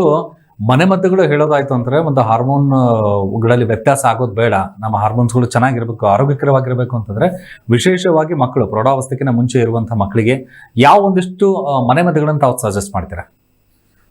ಸರ್ ಮನೆಮದ್ದು ಅನ್ನೋದಕ್ಕಿಂತ ಮೇನ್ ಆಗಿ ಈ ಫಿಸಿಕಲ್ ಆಕ್ಟಿವಿಟೀಸ್. ಫಾರ್ ಎಕ್ಸಾಂಪಲ್ ಇವಾಗ ಚೆನ್ನಾಗಿ ಎಕ್ಸರ್ಸೈಸ್ ಮಾಡೋದು ಅಥವಾ ವಾಕಿಂಗ್ ಮಾಡೋದು. ಅವ್ರ ಮಕ್ಕಳುಗಳಿಗೆ ಏನ್ ಗೊತ್ತಾ, ನಾವು ವಿತಿನ್ 10 years ಮಕ್ಕಳುಗಳಿಗೆ ಅಥವಾ ವಿತಿನ್ 12 years ಮಕ್ಕಳುಗಳಿಗೆ ನಾವು ಏನ್ ಹೇಳಿದ್ರು ಕೇಳ್ತಾರೆ. ಅಂದ್ರೆ ನಮ್ ತಂದೆ ತಾಯಿಗಳು ಒಂದು ವೇದ ವಾಕ್ಯ ನಾವೇನೇ ಹೇಳಿ ಅದೊಂದು ವೇದ ವಾಕ್ಯ ತರನೇ ಮಾಡ್ತಾ ಇರ್ತಾರೆ. ಅದಕ್ಕೋಸ್ಕರ ನಾವೇನ್ ತಂದೆ ತಾಯಿಗಳು ಏನ್ ಪ್ಲಾನ್ ಮಾಡ್ಬೇಕು ಅಂದ್ರೆ, ಎಸ್ಪೆಷಲಿ ತಾಯಿ ಅವ್ರಿಗೆ ಒಂದು ಶೆಡ್ಯೂಲ್ ಹಾಕೊಡ್ಬೇಕು. ಇವಾಗ ಫಾರ್ ಎಕ್ಸಾಂಪಲ್ ಬೆಳಗ್ಗೆ ಎದ್ದ ತಕ್ಷಣ ಅವ್ರ ಮಕ್ಕಳು ತುಂಬಾ ನಿದ್ದೆ ಜಾಸ್ತಿ ಮಾಡ್ತಾರೆ ಡಾಕ್ಟ್ರೆ, ಅದರಿಂದ ದಪ್ಪ ಆಗ್ಬಿಡ್ತಾರೆ ಅಂತ ಅಲ್ಲ, ತಪ್ಪು ಅದು. ಆದ್ರೆ ಮಕ್ಕಳಿಗೆ ಮಿನಿಮಮ್ ಅಂದ್ರೆ 13-14 ಅವರ್ಸ್ ಅಂದ್ರೆ 10 to 13 ಅವರ್ಸ್ ನಿದ್ದೆ ಬೇಕೇ ಬೇಕು, ಬಿಕಾಸ್ ಮೆಂಟಲಿ ಡೆವಲಪ್ಮೆಂಟ್ ಆಗೋದಕ್ಕೆ. ಸೊ ಅದು ಕೂಡ ನೀವು ಬೇಗ ಎದುರಿಸಿದ್ರಿ ಅಂದ್ರೆ ಅದನ್ನು ಕೂಡ ಸ್ಟ್ರೆಸ್ ಆಗುತ್ತೆ. ಹಂಗಾಗ್ಬಿಟ್ಟು ಓದೋದು ಒಂದ್ ಸ್ವಲ್ಪ ಕಮ್ಮಿ ಆದ್ರೂ ಪರವಾಗಿಲ್ಲ, ಬೆಳಗ್ಗೆ ಎದ್ದ ತಕ್ಷಣ ಒಂದು ಮನೆ ಟ್ರೆಡ್ಮಿಲ್ ಇರ್ಬೋದು ಅಥವಾ ಎಕ್ಸರ್ಸೈಸ್ ಇರ್ಬೋದು, ವಾಕಿಂಗ್ ಇರ್ಬೋದು, ಅವುಗಳ ಜೊತೆಗೆ ನಾವು ಕೂಡ ಹೋಗ್ಬೇಕು. ಅಂದ್ರೆ ಹೆಣ್ಮಕ್ಳು ತಂದೆ ತಾಯಿಗಳು ಅವರು ವಾಕಿಂಗ್ ಮಾಡೋದು, ಎಕ್ಸರ್ಸೈಸ್ ಮಾಡೋದು, ಮತ್ತೆ ಯೋಗಾಸನಗಳು ಮಾಡೋದು, ಪ್ರಾಣಾಯಾಮಗಳು ಮಾಡೋದು, ಇವುಗಳನ್ನ ಅದು ಒಂದು ಟೋಟಲ್ ಫಿಸಿಕಲ್ ಎಕ್ಸರ್ಸೈಸ್ ಏನಿದೆ ಅದನ್ನ ಮಾಡ್ಬೇಕು. ಕೆಲವೊಂದ್ಸರಿ ಅವರು ಸಂಗೀತ ಕಲಿಯೋದು ಅಥವಾ ಭರತನಾಟ್ಯ ಕಲಿಯೋದು, ಡಾನ್ಸ್ ಕಲಿಯೋದು ಆಗ್ತಾ ಇರುತ್ತೆ. That is also very good. ಇವಾಗ ಸಂಗೀತ ಕಲಿಯೋದ್ರಿಂದ ಫಿಸಿಕಲ್ ಆಕ್ಟಿವಿಟಿ ಆಗಲ್ಲ ಡಾಕ್ಟರ್ ಅಂತ ಹೇಳಿದ್ರೆ, ಅಲ್ಲಿ ಮೆಂಟಲ್ ಆಕ್ಟಿವಿಟಿ, ಮೆಂಟಲಿ ತುಂಬಾ ಕಾಮ್ ಆಗಿರೋದು, ಕೂಲ್ ಆಗಿರೋದು ಆತರ ಆಗುತ್ತೆ. ಜೊತೆಗೆ ಹಾರ್ಮೋನ್ ಅನ್ನ ನಾರ್ಮಲ್ಸಿ ಮಾಡೋದಕ್ಕೂ ಕೂಡ ಅನುಕೂಲ ಆಗುತ್ತೆ. ಜೊತೆಗೆ ಇವಾಗ ಏನೋ ಕರಾಟೆ ಕಲ್ಸೋದಾಗಿರ್ಬೋದು ಅಥವಾ ಡಾನ್ಸ್ ಕಲ್ಸೋದಾಗಿರ್ಬೋದು ಅಥವಾ ಯಾವ್ದಾದ್ರು ಒಂದು ಸ್ಪೋರ್ಟ್ಸ್ ನ ಆಕ್ಟಿವಿಟೀಸ್ ನ ಮಾಡೋದಾಗಿರ್ಬೋದು ಮಾಡಿದ್ರೆ ಆಬ್ವಿಯಸ್ಲಿ ಅವ್ರಿಗೆ ಒಂದು ವೇ ಕೊಟ್ರೆ ನಾವು ಖಂಡಿತವಾಗ್ಲೂ ನಾವು ಅನುಕೂಲ ಮಾಡೋದು. ಅಂದ್ರೆ ಅವ್ರಿಗೆ ನಾರ್ಮಲ್ ಏನೋ ಪೀರಿಯಡ್ಸ್ ಆಗೋದಕ್ಕೆ ಅಥವಾ ಬೇಗ ಅಂದ್ರೆ ಲೇಟ್ ಆಗಿ ಅಂದ್ರೆ ನಾರ್ಮಲ್ ಆಗಿ ಮೆಚುರಿಟಿ ಆಗೋದಕ್ಕೆ ಅನುಕೂಲ ಆಗುತ್ತೆ. ಜೊತೆಗೆ ಜಂಕ್ ಫುಡ್ ನ ಕಮ್ಮಿ ಮಾಡ್ಬೇಕು. ಆದಷ್ಟು ಇವಾಗ ಜಂಕ್ ಫುಡ್ಸ್ ಅಂತ ಏನೇನ್ ಇದೆಯಲ್ಲ ಅವನ್ನ ಕಮ್ಮಿ ಮಾಡ್ಬೇಕು. ಇನ್ನು ಒಂದ್ ಏನ್ ಹೇಳ್ತೀವಿ ಅಂತ ಹೇಳಿದ್ರೆ, ಆ ಏಜ್ ಅಲ್ಲಿ ಊಟ ಹೆಂಗಿರ್ಬೇಕು ಅಂತ ಹೇಳಿದ್ರೆ, ಇವಾಗ ಭಾರತೀಯವ್ರಿಗೆ ನಾವು ಯಾವ ರೀತಿ ನಾವು ಮೇಂಟೈನ್ ಮಾಡ್ತೀವಲ್ವಾ, ಅದೇ ರೀತಿನೇ ನಾವು ಡ್ರೈ ಫ್ರೂಟ್ಸ್ ಆಗಿರ್ಬೋದು ಅಥವಾ ಹಾಲ್ ಆಗಿರ್ಬೋದು ಅಥವಾ ಚೆನ್ನಾಗಿರ್ತಕ್ಕಂಥ ನ್ಯೂಟ್ರಿಷಿಯಸ್ ಫುಡ್ ಆಗಿರ್ಬೋದು ಚೆನ್ನಾಗಿ ಕೊಡ್ಬೇಕು. ಯಾಕೆ ಅಂತ ಹೇಳಿದ್ರೆ ಆ ಏಜ್ ಅಲ್ಲಿ ಈ ಬೋನ್ ಅಂದ್ರೆ ಹೈಟ್ ಆಗೋದಾಗಿರ್ಬೋದು, ಅಲ್ಲಿ ಕ್ಯಾಲ್ಸಿಯಂ ಡಿಫಿಷಿಯನ್ಸಿ ಆಗಿರ್ಬೋದು ಅಥವಾ ಮಿನರಲ್ ಡಿಫಿಷಿಯನ್ಸಿ ಆಗೋದು ಸರ್ವೇ ಸಾಮಾನ್ಯವಾಗುತ್ತೆ. ಹಂಗಾಗ್ಬಿಟ್ಟು ನಾವು ಈ ಬಾಣಂತಿ ಕೇರ್ ಏನ್ ಮಾಡ್ತೀವಲ್ವಾ, ಅಂದ್ರೆ ನ್ಯೂಟ್ರಿಷನ್ಸ್ ಏನ್ ಕೊಡ್ತೀವಲ್ವಾ, ಅದೇ ರೀತಿನೇ 8-9 ವರ್ಷದಲ್ಲಿ ಇರ್ತಕ್ಕಂಥ ಮಕ್ಕಳುಗಳಿಗೆ ನ್ಯೂಟ್ರಿಷನ್ಸ್ ಇರ್ತಕ್ಕಂಥ ಆಹಾರ ಕೊಡ್ತೀವಿ ಅಂತ ಹೇಳಿದ್ರೆ ಖಂಡಿತವಾಗ್ಲೂ ಮಗು ಡೆವಲಪ್ಮೆಂಟ್ ಆಗೋದಕ್ಕೆ ಅಂತಂದ್ರೆ ಏನು ನಾರ್ಮಲ್ ಹೆಲ್ತ್ ನ ಮೇಂಟೈನ್ ಮಾಡೋದಕ್ಕೆ ಖಂಡಿತವಾಗ್ಲೂ ಅನುಕೂಲ ಆಗುತ್ತೆ. ಇವಾಗ ಯೂಶಲಿ ಏನಾಗುತ್ತೆ ಅಂದ್ರೆ ಮಕ್ಳುಗಳು ಅಂದ್ರೆ ಇವಾಗ ದಪ್ಪ ಆಗ್ಬಿಡ್ತಾರೆ ಅಂತ ಹೇಳ್ಬಿಟ್ಟು ಡ್ರೈ ಫ್ರೂಟ್ಸ್ ಎಲ್ಲ ಕೊಡಲ್ಲ, ಫ್ರೂಟ್ಸ್ ವೆಜಿಟೇಬಲ್ಸ್ ಕೊಡಲ್ಲ, ಆಮೇಲೆ ಬೇಕಾದ್ರೆ ಜಂಕ್ ಫುಡ್ಸ್ ಬೇಕಾದ್ರೆ ತಿನ್ನಿ ಅಂತ ಕೊಡ್ತಾರೆ, ಮೊಟ್ಟೆ ಬೇಕಾದ್ರೆ ತಿನ್ನಿ ಅಂತ ಕೊಡ್ತಾರೆ, ಇವುಗಳನ್ನ ಅವಾಯ್ಡ್ ಮಾಡ್ಕೊಡ್ತಾರೆ. ಸೊ ಅವಾಗ ಏನಾಗುತ್ತೆ ನಮ್ಮ ದೇಹದಲ್ಲಿ ಕ್ಯಾಲ್ಸಿಯಂ ಡೆಫಿಷಿಯನ್ಸಿ ಆಗುತ್ತೆ. ಇವಾಗ ಹೈಟ್ ಚೆನ್ನಾಗಿ ಬೆಳೀತಾ ಇರ್ತಾರೆ, ಬೋನ್ ಚೆನ್ನಾಗಿ ಗ್ರೋತ್ ಆಗ್ತಾ ಇರುತ್ತೆ, ಆದ್ರೆ ಅವ್ರಿಗೆ ನ್ಯೂಟ್ರಿಷನ್ ಸರಿಯಾಗಿ ಸಿಗಲ್ಲ. ಅವಾಗ ಬೋನ್ ಡಿಜನರೇಷನ್ ಆಗೋದು ಅಥವಾ ಬೆಳವಣಿಗೆ ಕುಂಠಿತ ಆಗೋದು ಅಥವಾ ಬೋನ್ ಅಥವಾ ಮಸಲ್ಸ್ ಬೆಳೆಯೋದನ್ನ ನಾವು ಕಮ್ಮಿ ಆಗುತ್ತೆ ಅಂತ ಹೇಳ್ಬೋದು. ಹಾಗಾಗಿ ಆ ಏಜ್ ಅಲ್ಲಿ ಹೆಲ್ದಿ ಫುಡ್, ಹೆಲ್ದಿ ಆಹಾರ ಕೊಡೋದು ತುಂಬಾನೇ ಅನುಕೂಲ ಆಗುತ್ತೆ. ಇವಾಗ ಕೆಲವೊಂದು ಮನೆ ಬಂದು ಇವಾಗ ಅಕ್ಕಿ ರೊಟ್ಟೆ ಮಾಡ್ಕೊಡೋದು ಅಥವಾ ಅಲ್ಲಿ ಇರ್ತಕ್ಕಂಥ ನ್ಯೂಟ್ರಿಷನ್ಸ್ ಇರ್ತಕ್ಕಂಥ ಏನಿದೆ ದಿನ ಊಟ ಮಾಡುವಾಗ ತುಂಬಾ ಚೆನ್ನಾಗಿ ಕೊಡ್ಬೇಕು. ಅದು ಬಿಟ್ಬಿಟ್ಟು ಪಾಮ್ ಆಯಿಲ್ ಆಗಿರ್ಬೋದು ಅಥವಾ ರೀಫೈಂಡ್ ಆಯಿಲ್ ಆಗಿರ್ಬೋದು ಅದನ್ನ ಅವಾಯ್ಡ್ ಮಾಡ್ಬಿಟ್ಟು ಗಾಳದಿಂದ ಬಂದಿರ್ತಕ್ಕಂಥ ಅಂದ್ರೆ ಸಾವಯವ ಇರ್ತಕ್ಕಂಥ ಯೂಸ್ ಮಾಡಿದ್ರೆ ಆಹಾರ ತಗೊಳ್ತಾ ಬಂದ್ರೆ ಖಂಡಿತವಾಗ್ಲೂ ಅನುಕೂಲ ಆಗುತ್ತೆ. ಇನ್ನು ಇಷ್ಟು ಸಹಿತ ನಾವು ಪ್ರೌಢಾವಸ್ಥೆ ಬಗ್ಗೆ ಮಾತಾಡಿದ್ವಿ. ಇನ್ನು ಇದರಿಂದ ಆಗುವಂತ ಕಾಂಪ್ಲಿಕೇಶನ್ಸ್ ಗಳ ಬಗ್ಗೆ ಮಾತಾಡೋದಾಯ್ತು ಅಂತಂದ್ರೆ, ಸಹಜವಾಗಿ ಏನೋ ಒಂದು ಹುಷಾರಿಲ್ಲ ಅಥವಾ ಏನೋ ಒಂದು ಸಿಂಪ್ಟಮ್ಸ್ಗಳು ಮಕ್ಕಳಲ್ಲಿ ಕಂಡು ಬರ್ತಾ ಇರುತ್ತೆ. ಅದನ್ನ ಸಹಜವಾಗಿರುವಂತಹ ಜ್ವರ ಅಂತ ಹೇಳ್ಬೋದು, ಅಥವಾ ಆ ವಯಸ್ಸಿನ ಅಂತರದಲ್ಲಿ ಬರುವಂತಹ ಸಮಸ್ಯೆಗಳು ಪೋಷಕರಿಗೆ ಅಥವಾ ಕುಟುಂಬದಲ್ಲಿರೋರಿಗೆ ಗೊತ್ತಾಗಲ್ಲ. ಬಟ್ ಹಾರ್ಮೋನ್ ಸಮಸ್ಯೆ ಇದೆ ಅಂತಾನೆ ಕಂಡು ಹಿಡಿಯೋದಾಗಿ ಅಥವಾ ಹೇಗೆ ಸಾಧ್ಯ? ಒಂದಿಷ್ಟು ಕಾಂಪ್ಲಿಕೇಶನ್ಸ್ ಏನ್ ಕಂಡಿರಬಹುದು? ಯೂಶಲಿ ಸೈನ್ಸ್ ಅಥವಾ ಸಿಂಪ್ಟಮ್ಸ್ ಅಂತ ಏನ್ ಹೇಳ್ತೀವಿ, ರೋಗ ಲಕ್ಷಣಗಳು ಅಂತ ಏನ್ ಹೇಳ್ತೀವಿ. ಸೊ ಹಾರ್ಮೋನ್ ಸಿಂಪ್ಟಮ್ಸ್ ಅಲ್ಲಿ ಅಥವಾ ಹಾರ್ಮೋನ್ ಪ್ರಾಬ್ಲಮ್ ಇದೆ ಅಂತ ಗೊತ್ತಾಗೋದು ಒಂದು ವೇಟ್ ಅಲ್ಲಿ ವ್ಯತ್ಯಾಸ ಆಗುವಂಥದ್ದು, ಅಂದ್ರೆ ಅತಿ ಹೆಚ್ಚಾಗಿ ತೂಕ ಹೆಚ್ಚಾಗುವಂಥದ್ದು, ಅಥವಾ 1-2 kg ಅಥವಾ 3 kg ಏನು ಕಸರತ್ತು ಮಾಡ್ದೇನೆ, ಡಯಟ್ ಏನು ಫಾಲೋ ಮಾಡ್ದೇನೆ ತೂಕ ಕಡಿಮೆ ಆಗ್ತಾ ಇತ್ತು ಅಂತಂದ್ರೆ. ಎರಡನೇದಾಗಿ ಇಂಪಾರ್ಟೆಂಟ್ ಏನು ಅಂತಂದ್ರೆ ರೆಸ್ಟ್ಲೆಸ್ ಸಿಂಡ್ರೋಮ್ ಅಂತ ಹೇಳ್ತೀವಿ. ಅಂದ್ರೆ ಸುಮ್ನೆ ಕುತ್ಕೊಳಕ್ ಆಗಲ್ಲ ಒಂದ್ ಕಡೆ, ಕಂಟಿನ್ಯೂಸ್ ಆಗಿ ಓಡಾಡ್ತಾ ಇರ್ತಾರೆ, ಅಥವಾ ಕೈಕಾಲ್ ಮೂವ್ಮೆಂಟ್ ಮಾಡ್ತಾ ಇರ್ತಾರೆ, ಅಥವಾ ತಲೆ ಮೂವ್ಮೆಂಟ್ ಮಾಡ್ತಾ ಇರ್ತಾರೆ. ಸೊ ಇದು ಕೂಡ ಹಾರ್ಮೋನ್ಸ್ ಗೆ ಸಂಬಂಧಪಟ್ಟದ್ದಾಗಿರುತ್ತೆ. ಮೂರನೇದಾಗಿ ಇಂಪಾರ್ಟೆಂಟ್ ಏನು ಅಂದ್ರೆ ಅತಿ ಹೆಚ್ಚಾಗಿ ಭಯ ಪಡುವಂಥದ್ದು, ಗಾಬರಿ ಆಗುವಂಥದ್ದು, ಅಥವಾ ಸಡನ್ ಆಗಿ ತುಂಬಾನೇ ಆಳುವಂಥದ್ದು ಜೋರಾಗಿ, ಆಮೇಲೆ ಮತ್ತೆ ಸುಮ್ನೆ ಕೋಪ ಮಾಡ್ಕೊಳ್ಳುವಂಥದ್ದು, ಅಥವಾ ಇತ್ತೀಚಿನ ಹೆಣ್ಮಕ್ಳು ಸ್ಪೆಷಲಿ ನಾವು ನೋಡ್ತಾ ಇದೀವಿ, ಸ್ಪೆಷಲಿ ಈಗ 10-12 ವರ್ಷದ ನಂತರ ಆದಾಗ ಕೈಯಲ್ಲಿರುವಂಥದ್ದು ಬಿಸಾಕುವಂಥದ್ದು, ಅಥವಾ ತಂದೆ ತಾಯಿ ಮಾತು ಕೇಳದೆ ಇರುವಂಥದ್ದು. ಸೊ ಇವೆಲ್ಲ ಮೂಡ್ ಡಿಸಾರ್ಡರ್ಸ್ ಅಂತ ಆದಾಗ, ಸೊ ಇದು ಕೂಡ ಹಾರ್ಮೋನ್ಸಿನ ಪ್ರಾಥಮಿಕವಾಗಿ ನೋಡುವಂತ ಒಂದು ರೋಗ ಲಕ್ಷಣಗಳು ಅಂತ ಹೇಳ್ಬೋದು. ಸೊ ಸ್ವಾಭಾವಿಕವಾಗಿ ಏನಾಗುತ್ತೆ ಅಂತಂದ್ರೆ ಟೀನೇಜ್ ಅಂತಂದಾಗ ಇದು ತುಂಬಾನೇ ಕಾಮನ್ ಅಂತ ಪೋಷಕರು ಏನ್ ಮಾಡ್ತಾರೆ, ನೆಗ್ಲೆಕ್ಟ್ ಮಾಡ್ತಾ ಹೋಗ್ತಾರೆ. ಸೊ ಇದು ಮೊದಲನೇದಾಗಿ ಮಾಡುವಂತ ಮಿಸ್ಟೇಕ್. ಆಮೇಲೆ ಪ್ರತಿಯೊಬ್ಬ ಪೋಷಕರು ಏನ್ ಅನ್ಕೊಳ್ತಾರೆ, ಜೋರಾಗಿ ನಾವು ಬೈದ್ರೆ ಅಥವಾ ಹೊಡೆದ್ರೆ ಅಥವಾ ಪನಿಷ್ಮೆಂಟ್ ಕೊಟ್ರೆ ಅವಾಗ, ಅಥವಾ ಅಜ್ಜಿ ತಾತ ಅವ್ರಿಗೆ ಹೇಳಿದ್ರೆ ಅಥವಾ ಕ್ಲಾಸ್ ಟೀಚರ್ಗೆ ಇನ್ಫಾರ್ಮ್ ಮಾಡಿದ್ರೆ ಅವಾಗ ಇವ್ರು ತಿದ್ಕೊಳ್ತಾರೆ ಅಂತ. ಸೊ ಖಂಡಿತವಾಗ್ಲೂ ತಪ್ಪಾಗತ್ತೆ. ಪೋಷಕರು ಇಂಪಾರ್ಟೆಂಟ್ ತಿಳ್ಕೊಳ್ಬೇಕೇನು ಅಂತಂದ್ರೆ, ನೀವ್ ಎಷ್ಟು ಹೆಣ್ಣು ಮಕ್ಕಳು ಪಕ್ಕದಲ್ಲಿ ಹೋಗಿ ಕುತ್ಕೊಂಡು ಸಮಾಧಾನವಾಗಿ ಅವ್ರ ಕೋಪ ಕಡಿಮೆ ಆದ ನಂತರ ತಿಳಿಸಿ ಹೇಳ್ತಿರೋ, ಯಾವಾಗ ಅಳೋದೆಲ್ಲ ಸ್ಟಾಪ್ ಮಾಡದ ನಂತರ ನೀವು ತಿಳಿಸಿ ಹೇಳ್ತಿರೋ, ಅವಾಗ ತಿಳ್ಕೊಳ್ಳುವಷ್ಟು ಕೋಪದಲ್ಲಿ ನೀವ್ ಏನೇ ಬೈದ್ರು ಅವ್ರು ತಿಳ್ಕೊಳ್ಳಲ್ಲ, ಅಥವಾ ನೀವ್ ಯಾವ್ದೇ ರೀತಿ ಪನಿಷ್ಮೆಂಟ್ ಕೊಟ್ರು ಅವ್ರು ತಿಳ್ಕೊಳ್ಳಲ್ಲ. ಸೊ ಈ ರೀತಿ ಒಂದು ಪೋಷಕರು ಫಸ್ಟ್ ಎಚ್ಚೆತ್ಕೊಳ್ಬೇಕಾಗತ್ತೆ ಮೊದಲನೇದಾಗಿ. ಎರಡನೇದಾಗಿ ತುಂಬಾ ಚೆನ್ನಾಗಿ ಓದ್ತಾ ಇದ್ರು, ಸಡನ್ ಆಗಿ ಅವ್ರು ಓದೋದ್ರಲ್ಲಿ ಕಡಿಮೆ ಆಯ್ರು, ಅಥವಾ ಆಸಕ್ತಿ ಕಡಿಮೆ ಆಯ್ತು, ಅಥವಾ ಬರವಣಿಗೆಯಲ್ಲಿ ಅವ್ರಿಗೆ ವ್ಯತ್ಯಾಸ ಆಗ್ತಾ ಇತ್ತು, ಉಲ್ಟಾ ಅಥವಾ ಸೀದಾ ಬರೀತಾ ಇದ್ರು, ಅಥವಾ ತಪ್ಪುಗಳು ಹೆಚ್ಚಾಗಿ ಮಾಡ್ತಾ ಇದ್ರು ಬರೆಯೋದ್ರಲ್ಲಿ ಅಥವಾ ಓದೋದ್ರಲ್ಲಿ, ಅದು ಕೂಡ ಹಾರ್ಮೋನ್ ಸಮಸ್ಯೆ ಆಗುತ್ತೆ. ಮೂರನೇದಾಗಿ ನಿದ್ರೆಹೀನತೆ ಅಥವಾ ನಿದ್ರೆ ಬರದೇ ಇರುವಂತದ್ದು. ಕೆಲವೊಂದು ತಂದೆ ತಾಯಿ ಹೇಳ್ತಿರ್ತಾರೆ, ನಮ್ಮ ಮಕ್ಕಳು 12 ಗಂಟೆ 1 ಗಂಟೆ ಆದ್ರೂ ನಿದ್ದೆ ಮಾಡಲ್ಲ, ಅಥವಾ 8 ಗಂಟೆಗೆ ಬೇಗ ನಿದ್ದೆ ಮಾಡಿದ್ರೆ ಮಧ್ಯದಲ್ಲಿ 2 ಗಂಟೆಗೆ ಎದ್ದು ಕೂತ್ಕೊಳ್ತಾರೆ. ಸೊ ಈ ರೀತಿ ಅತಿ ಹೆಚ್ಚಾಗಿ ನಿದ್ದೆ ಮಾಡುವಂಥದ್ದು ಅಥವಾ ನಿದ್ದೆನೆ ಮಾಡದೇ ಇರುವಂಥದ್ದು, ಇದು ಕೂಡ ಹಾರ್ಮೋನ್ ಸಮಸ್ಯೆಗಳಿಂದ ನೋಡುವಂತ ಲಕ್ಷಣಗಳಾಗಿರುತ್ತೆ. ಸೊ ಈ ಒಂದು ಲಕ್ಷಣಗಳು ಕಂಡು ಬಂದಾಗ ಋತುಮತಿ ಆದ ನಂತರ ಏನಾಗುತ್ತೆ, ಅವರಲ್ಲಿ ಪೀರಿಯಡ್ಸ್ ಅಲ್ಲಿ ಇರ್ರೆಗ್ಯುಲರ್ ಆಗುವಂಥದ್ದು. ಸೊ ಸಾಕಷ್ಟು ಜನ ತಂದೆ ತಾಯಿಗೆ ನಾವು ಸಾಕಷ್ಟು ಸತಿ ಹೇಳಿದೀವಿ ದಟ್ ಋತುಮತಿ ಆದ ನಂತರ ಅಥವಾ periods first time periods start ಆದ ನಂತರ ಇಂಪಾರ್ಟೆಂಟ್ ಏನು ಅಂತಂದ್ರೆ ಹಾರ್ಮೋನ್ಸ್ಗಳು ಬ್ಯಾಲೆನ್ಸ್ ಆಗ್ಬೇಕು. ಸೊ ಹಾರ್ಮೋನ್ಸ್ಗಳು ಬ್ಯಾಲೆನ್ಸ್ ಆಗ್ತಿದೆ ಅಂತ ಹೇಗ್ ಗೊತ್ತಾಗುತ್ತೆ? ಸೊ ಪೀರಿಯಡ್ಸ್ ಕರೆಕ್ಟ್ ಆಗಿ ಆಗುವಂಥದ್ದು 28ರಿಂದ 32 ದಿನದವರೆಗೂ ಪೀರಿಯಡ್ಸ್ ಆಗ್ಬೇಕಾಗತ್ತೆ. ಜೊತೆಗೆ ಬ್ಲೀಡಿಂಗ್ ಋತುಮತಿ ಆದ ನಂತರ ಅಟ್ಲೀಸ್ಟ್ 5 ದಿನ ಆದ್ರೂ ಆಗ್ಬೇಕಾಗತ್ತೆ.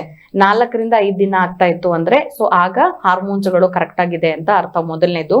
ಎರಡನೇದಾಗಿ ಬಹಳ ಹೆಣ್ಣು ಮಕ್ಕಳು ತುಂಬಾ ಸಂಕೋಚ ಪಡುವಂತದ್ದೇನು ಅಂತಂದ್ರೆ ತಂದೆ ತಾಯಿಗೆ ಹೇಳ್ಬಹುದಾ ಇಲ್ವಾ, ಅಥವಾ ಅವ್ರ ಫ್ರೆಂಡ್ಸ್ ಜೊತೆಗೆ ಹೇಳ್ಕೊಳ್ತಾರೆ ಪೀರಿಯಡ್ಸ್ ಬಗ್ಗೆ, ಬಟ್ ಬೇರೆಯವ್ರ ಹತ್ರ ಹೇಳಲ್ಲ.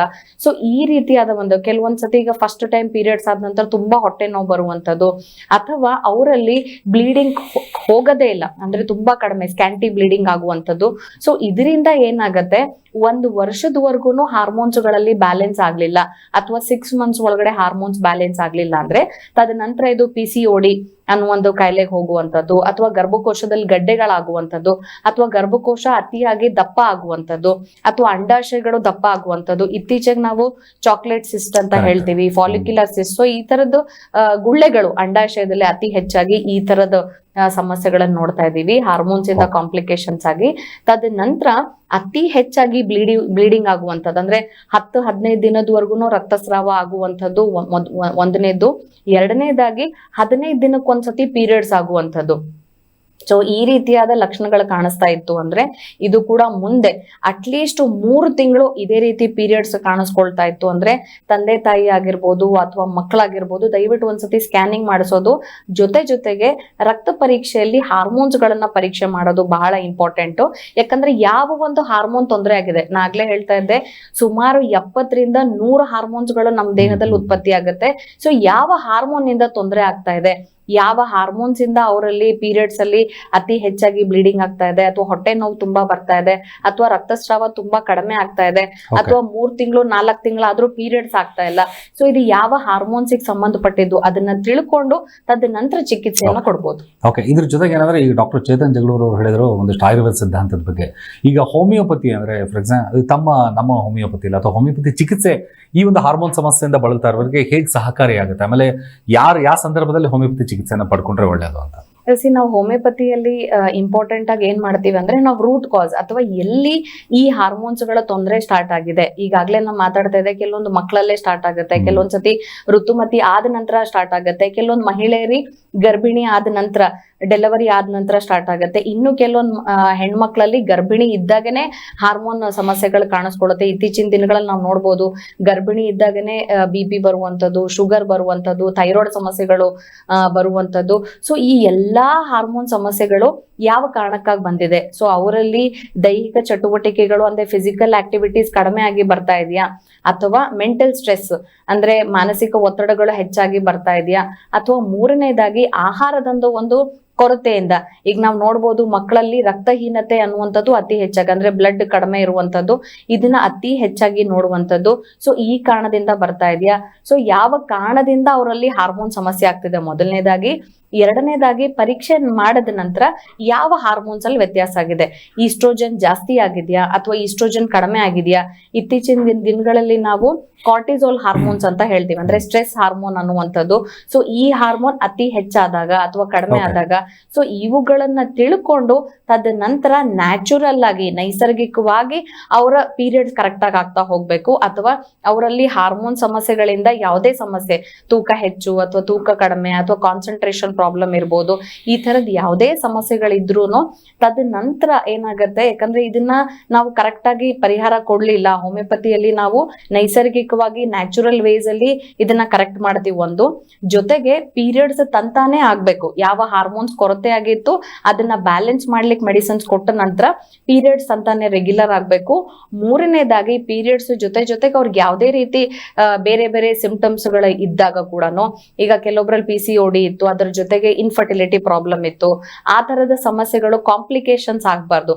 ಸೊ ಆ ರೀತಿ ಕಾಂಪ್ಲಿಕೇಶನ್ ನ ತಡೆಗಟ್ಟ ಕೂಡ ನಮ್ಮ ಹೋಮಿಯೋಪತಿಯಲ್ಲಿ ಚಿಕಿತ್ಸೆ ಇರುತ್ತೆ. ಹಾಗೆ ಇನ್ನು ವಿಶೇಷವಾಗಿ ಏನಂದ್ರೆ ಗರ್ಭಿಣಿ ಅದನ್ನ ಮಕ್ಕಳಾಗ್ಬಿಡ್ತಾರೆ, ಅದ ನಂತರ ಸಡನ್ ಆಗಿ ದಪ್ಪ ಆಗ್ಬಿಟ್ಟಿದೀವಿ, ಯಾವುದೇ ನೀವು ಎಕ್ಸರ್ಸೈಸ್ ಮಾಡಿ, ಫುಡ್ ಕಂಟ್ರೋಲ್ ಮಾಡಿ, ಡಯಟ್ ಮಾಡಿದ್ರೆ ಸಹ ನಾನು ಸಣ್ಣ ಆಗ್ತಿಲ್ಲ ಅಂತ ಅನ್ನೋದೊಂದು ಬರುತ್ತೆ.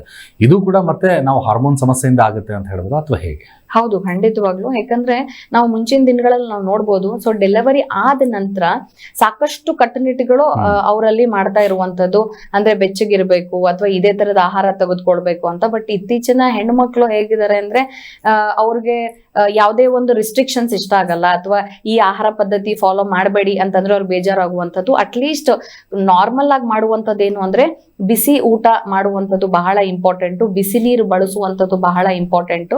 ಜೊತೆಗೆ ಜೊತೆಗೆ ಡೆಲಿವರಿ ಆದ ನಂತರ ಯಾವುದೇ ರೀತಿ ಕಾಂಪ್ಲಿಕೇಶನ್ಸ್ ಇರ್ಲಿಲ್ಲ, ನಾರ್ಮಲ್ ಡೆಲಿವರಿ ಆಗಿತ್ತು ಅಂದ್ರೆ 1 ವಾರದ ನಂತರ ಎಲ್ಲಾ ತರದ ಚಟುವಟಿಕೆಗಳನ್ನು ಅವ್ರು ಮಾಡಬಹುದು. ಮೊದಲನೇದಾಗಿ ಇನ್ನು ಸಿಸೇರಿಯನ್ ಸೆಕ್ಷನ್ ಆಗಿತ್ತು ಅಂತಂದವರಲ್ಲಿ 15ರಿಂದ 20 ದಿನ ಆದ ನಂತರ ಎಲ್ಲಾ ತರದ ಚಟುವಟಿಕೆಗಳಂದ್ರೆ ಬಗ್ಗಿ ಕೆಲಸ ಮಾಡುವಂಥದ್ದು ಅಥವಾ ಓಡಾಡುವಂಥದ್ದು, ಇದು ಪ್ರತಿಯೊಂದು ಮಾಡ್ಬೇಕಾಗಿರುವಂಥದ್ದು.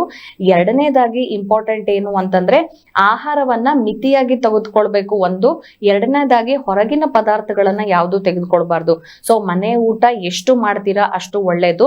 ಜೊತೆಗೆ ಆಕ್ಟಿವಿಟೀಸ್ ಅಂದ್ರೆ ವಾಕಿಂಗ್ ಆಗಿರ್ಬೋದು, ಯೋಗ ಆಗಿರ್ಬೋದು. ಇತ್ತೀಚಿನ ದಿನಗಳಲ್ಲಿ ನಾವು ನೋಡ್ಬೋದು ಬೆಸ್ಟ್ ಏನು ಸೊಲ್ಯೂಷನ್ ಅಂತಂದ್ರೆ ಪೋಸ್ಟ್ ಪಾರ್ಟಮ್ ಅಂದ್ರೆ ಡೆಲಿವರಿ ಆದ ನಂತರ ಕೂಡ ಕೆಲವೊಂದು ಆಸನಗಳಿವೆ. ಸೊ ಅದನ್ನ ಮಾಡ್ತಾ ಹೋದ್ರು ಅಂದ್ರೆ ಖಂಡಿತವಾಗ್ಲೂ ಹಾರ್ಮೋನ್ಸ್ ಗಳನ್ನು ಬ್ಯಾಲೆನ್ಸ್ ಮಾಡಬಹುದು. ತದನಂತರ ಈಗ ಎಷ್ಟೋ ಜನ ನಾವು ನೋಡ್ತಾ ಇದೀವಿ, ಫಸ್ಟ್ ಮಗುಗೆ ಈಸಿಯಾಗಿ ಕನ್ಸೀವ್ ಆಗಿರ್ತಾರೆ, ಎರಡನೇ ಮಗು ಕನ್ಸೀವ್ ಆಗುವಾಗ ತುಂಬಾ ಕಷ್ಟ ಆಗುವಂಥದ್ದು. ಸೊ ಈ ತರದ ಎಲ್ಲಾ ಸಮಸ್ಯೆಗಳು ಹಾರ್ಮೋನ್ಸ್ ಇಂದ ಸಮಸ್ಯೆ ಆಗ್ತಾ ಹೋಗುತ್ತೆ. ಜೊತೆಗೆ ಇಂಪಾರ್ಟೆಂಟ್ ಹೆಣ್ಮಕ್ಳಿಗೆ ಹೇಳುವಂತದ್ದು ಏನು ಅಂತಂದ್ರೆ, ಎಲ್ಲೋ ಒಂದ್ ಕಡೆ ಡೆಲಿವರಿ ಆದ ನಂತರ ಹೆಣ್ಮಕ್ಳು ಏನ್ ಮಾಡ್ತಾರೆ, ಅವ್ರು ಕೊಡುವಂತ ಪ್ರಾಮುಖ್ಯತೆ ಕಡಿಮೆ ಆಗುತ್ತೆ. ಮಗು ಚೆನ್ನಾಗಿ ಊಟ ಮಾಡ್ತಾ ಅಥವಾ ಮಗು ಇವತ್ತು ಮೋಷನ್ಸ್ ಹೋಗಿದ್ಯಾ, ಮಗು ಇವತ್ತು ಚೆನ್ನಾಗಿದ್ಯಾ, ಮಗುಗ್ ಜ್ವರ ಇದೆಯಾ. ಸೊ ಎಲ್ಲಾ ಅವ್ರದ್ದು ಕಾನ್ಸಂಟ್ರೇಷನ್ ಮಗುವಿನ ಮೇಲೆ ಹೋದಾಗ ಏನಾಗುತ್ತೆ, ಅವರು ಯಾವ ರೀತಿ ಕುತ್ಕೊಳ್ತಾ ಇದ್ದಾರೆ. ಈಗ ಪೋಸ್ಚರ್ ಅನ್ನುವಂಥದ್ದು ಡೆಲಿವರಿ ಆದ ನಂತರ ಬಹಳ ಇಂಪಾರ್ಟೆಂಟ್. ಸ್ಟ್ರೈಟ್ ಆಗಿ ಕುತ್ಕೋಬೇಕು ಅಥವಾ ತುಂಬಾ ಹೊತ್ತು ಬಗ್ಗಬಾರ್ದು. ಸೊ ಇದರಿಂದ ಏನಾಗುತ್ತೆ, ಸೊಂಟ ನೋವು ಬರುವಂಥದ್ದು, ತದನಂತರ ಡಿಸ್ಕ್ ಪ್ರಾಬ್ಲಮ್ಸ್ ಆಗುವಂಥದ್ದು, ಕ್ಯಾಲ್ಸಿಯಂ ಡಿಫಿಷಿಯನ್ಸಿ ಆಗುವಂಥದ್ದು. ಸೊ ಒಂದು ಸ್ವಲ್ಪ ಮಟ್ಟಿಗೆ ಅಟ್ಲೀಸ್ಟ್ ತಮಗೆ ಪ್ರಾಮುಖ್ಯತೆ ಕೊಡಬೇಕು, ತಮ್ಮ ಒಂದು ಆಹಾರದ ಕಡೆ ನೋಡ್ಕೊಳ್ಬೇಕಾಗತ್ತೆ. ಜೊತೆಗೆ ಫಿಸಿಕಲ್ ಆಕ್ಟಿವಿಟೀಸ್ ಅನ್ನುವಂಥದ್ದು ಇಂಪಾರ್ಟೆಂಟ್. ಇದಿಷ್ಟನ್ನ ಫಾಲೋ ಮಾಡಿದ್ರೆ ಖಂಡಿತವಾಗ್ಲೂ ಯಾವುದೇ ರೀತಿ ಸಮಸ್ಯೆ ಆಗಲ್ಲ. ವಿಶೇಷವಾಗಿ ಏನಂದ್ರೆ ಮಕ್ಕಳು ಅಂದ್ರೆ ಒಂದು ಬಿಫೋರ್ ಋತುಮತಿ ಆಗೋಕ್ಕಿಂತ ಮುಂಚೆ ಅಂದ್ರೆ ಸ್ವಲ್ಪ ಸಾಕಷ್ಟು ಒತ್ತಡಗಳು ಇರ್ತಾವೆ ಮಕ್ಕಳ ಮೇಲೆ, ಅಥವಾ ಹೆಲ್ತ್ ಅಲ್ಲಿ ಸಾಕಷ್ಟು ವೇರಿಯೇಷನ್ಸ್ಗಳು ಇರ್ತವೆ. ಅಂದ್ರೆ ಈ ಸಮಯದಲ್ಲಿ ಪೋಷಕರು, ತಂದೆ ತಾಯಿಗಳು ಹೇಗೆ ಆರೈಕೆ ಮಾಡಬೇಕು ಅನ್ನೋದ್ರ ಬಗ್ಗೆ ಇಂಪಾರ್ಟೆಂಟ್ ಏನು ಅಂತಂದ್ರೆ, ಈಗ ಋತುಮತಿ ಆಗಕ್ಕಿಂತ ಮುಂಚೆ ಆಗಿರ್ಬೋದು, ಪೋಷಕರಲ್ಲಿ ಆಗ್ಲೇ ನಾನು ಹೇಳ್ದಂಗೆ ಪನಿಷ್ಮೆಂಟ್ ಅನ್ನುವಂಥದ್ದು ಯಾವುದು ಮಾಡಬೇಡಿ ಮೊದಲನೇದಾಗಿ. ಎರಡನೇದಾಗಿ ನೀವು ಎಷ್ಟು ಅವ್ರನ್ನ ತಿದ್ದುಪಡ್ಲಿಕ್ಕೆ ನೀವು ಎಷ್ಟು ಡಿಸಿಪ್ಲಿನ್ ಅಂತ ಫಾಲೋ ಮಾಡ್ಲಿಕ್ಕೆ ಟ್ರೈ ಮಾಡ್ತಿರೋ, ಸೊ ಅದರಿಂದ ಅವ್ರು ನಿಮ್ಮ ಜೊತೆಗಿರುವಂತ ಅಟ್ಯಾಚ್ಮೆಂಟ್ ದೂರ ಆಗ್ತಾ ಹೋಗುತ್ತೆ. ಸೊ ಇಂಪಾರ್ಟೆಂಟ್ ಏನು ಅಂದ್ರೆ, ಇತ್ತೀಚಿನ ಹೆಣ್ಮಕ್ಳು ನಾವು ನೋಡ್ಬೋದು ತಮ್ಮ ಒಂದು ಪರ್ಸನಲ್ ಸ್ಪೇಸ್ ಅಥವಾ ಪರ್ಸನಲ್ ಏನೇ ತರದ ಸಮಸ್ಯೆಗಳಿರ್ಲಿ, ಸ್ಕೂಲಲ್ಲಿ ಆಗಿರ್ಬೋದು ಅಥವಾ ಕಾಲೇಜಸ್ ಅಲ್ಲಿ ಆಗಿರ್ಬೋದು, ಏನೇ ಒಂದು ಸಮಸ್ಯೆ ಆದ್ರೂ ತಂದೆ ತಾಯಿ ಹತ್ರ ಹೇಳುವಷ್ಟು ಒಂದು ಬಾಂಧವ್ಯ ಇರಬೇಕು ಮೊದಲನೇದಾಗಿ. ಎರಡನೇದಾಗಿ ಇಂಪಾರ್ಟೆಂಟ್ ಏನು ಅಂತಂದ್ರೆ, ಅವ್ರು ಯಾವಾಗ ಕೋಪ ಮಾಡ್ಕೊಳ್ತಾರೆ ಅಥವಾ ಬೇಜಾರಾಗ್ತಾರೆ, ಆಗ ನೀವು ಅವ್ರಿಗೆ ರಿವರ್ಸ್ ಆಗಿ ಮಾಡುವಂಥದ್ದನ್ನ ಕಡಿಮೆ ಮಾಡ್ಬೇಕಾಗತ್ತೆ. ಮೂರನೇದಾಗಿ ಬಹಳ ಇಂಪಾರ್ಟೆಂಟ್ ಏನು ಅಂದ್ರೆ, ಅವ್ರ ಮೇಲೆ ಯಾವ್ದೇ ರೀತಿ ಒತ್ತಡಗಳು ಹಾಕಬಾರ್ದು. ಅಂದ್ರೆ ಇಷ್ಟೇ ಪರ್ಸೆಂಟೇಜ್ ಬರಬೇಕು ಅಥವಾ ಇದೇ ನೀನ್ ಮುಂದೆ ದೊಡ್ಡವರಾದ್ಮೇಲೆ ಡಾಕ್ಟರೇ ಆಗ್ಬೇಕು ಅಥವಾ ಇಂಜಿನಿಯರೇ ಆಗ್ಬೇಕು, ಈ ಒತ್ತಡಗಳನ್ನ ಕಡಿಮೆ ಮಾಡ್ಬೇಕಾಗತ್ತೆ. ಜೊತೆಗೆ ತಂದೆ ತಾಯಿಗೆ ಕೆಲವೊಂದು ಕಡೆ ಒಂದ್ ಸ್ವಲ್ಪ ಹೇಳ್ಬೇಕು ಇಷ್ಟಪಡ್ತೀನಿ ಅಂತಂತಂದ್ರೆ, ಇವಾಗ ಪ್ರತಿ ಒಂದು ಹೆಣ್ಮಕ್ಳಿಗೂ ಕಂಟಿನ್ಯೂಸ್ ಕ್ಲಾಸಸ್ ಹಾಕ್ತಾರೆ. ಸ್ವಿಮ್ಮಿಂಗ್ ಕ್ಲಾಸ್ ನಂತರ ಸ್ಪೋರ್ಟ್ಸ್ ಕ್ಲಾಸ್, ತದನಂತರ ಸ್ಕೂಲ್. ಸೊ ಅವ್ರಿಗೆ ಇಷ್ಟ ಇತ್ತು ಅಂದ್ರೆ ಖಂಡಿತವಾಗ್ಲೂ ಹಾಕಿ, ನಿಮ್ಮ ಇಷ್ಟ ಪ್ರಕಾರ ಅವ್ರಿಗೆ ಹಾಕ್ಲಿಕ್ಕೆ ಹೋಗ್ಬೇಡಿ. ಜೊತೆಗೆ ಆಹಾರ ಪದ್ಧತಿ ಆಗ್ಲೇ ನೀವು ಕೇಳಿರ್ಬೋದು. ಸೊ ಟೈಮ್ ಕರೆಕ್ಟ್ ಆಗಿ ಊಟ ಮಾಡುವಂಥದ್ದು, ನಿದ್ದೆ ಚೆನ್ನಾಗಿ ಬರ್ಬೇಕು ಎರಡನೇದು. ಜೊತೆಗೆ ಹೊರಗಡೆ ತಿನಿಸುಗಳನ್ನ ಕಡಿಮೆ ಮಾಡಿ ಮನೆ ಆಹಾರ ಅತಿ ಹೆಚ್ಚಾಗಿ ಉಪಯೋಗಿಸ್ಬೇಕು. ಸ್ಪೆಷಲಿ ಹಣ್ಣುಗಳಾಗಿರ್ಬೋದು, ತರಕಾರಿಗಳಾಗಿರ್ಬೋದು, ಸೊಪ್ಪುಗಳಾಗಿರ್ಬೋದು, ಇದನ್ನ ಒಳ್ಳೇದಾಗಿ ಉಪಯೋಗಿಸಿದ್ರೆ ಖಂಡಿತವಾಗ್ಲೂ ಆರೋಗ್ಯ ಚೆನ್ನಾಗಾಗ್ತಾ ಹೋಗುತ್ತೆ.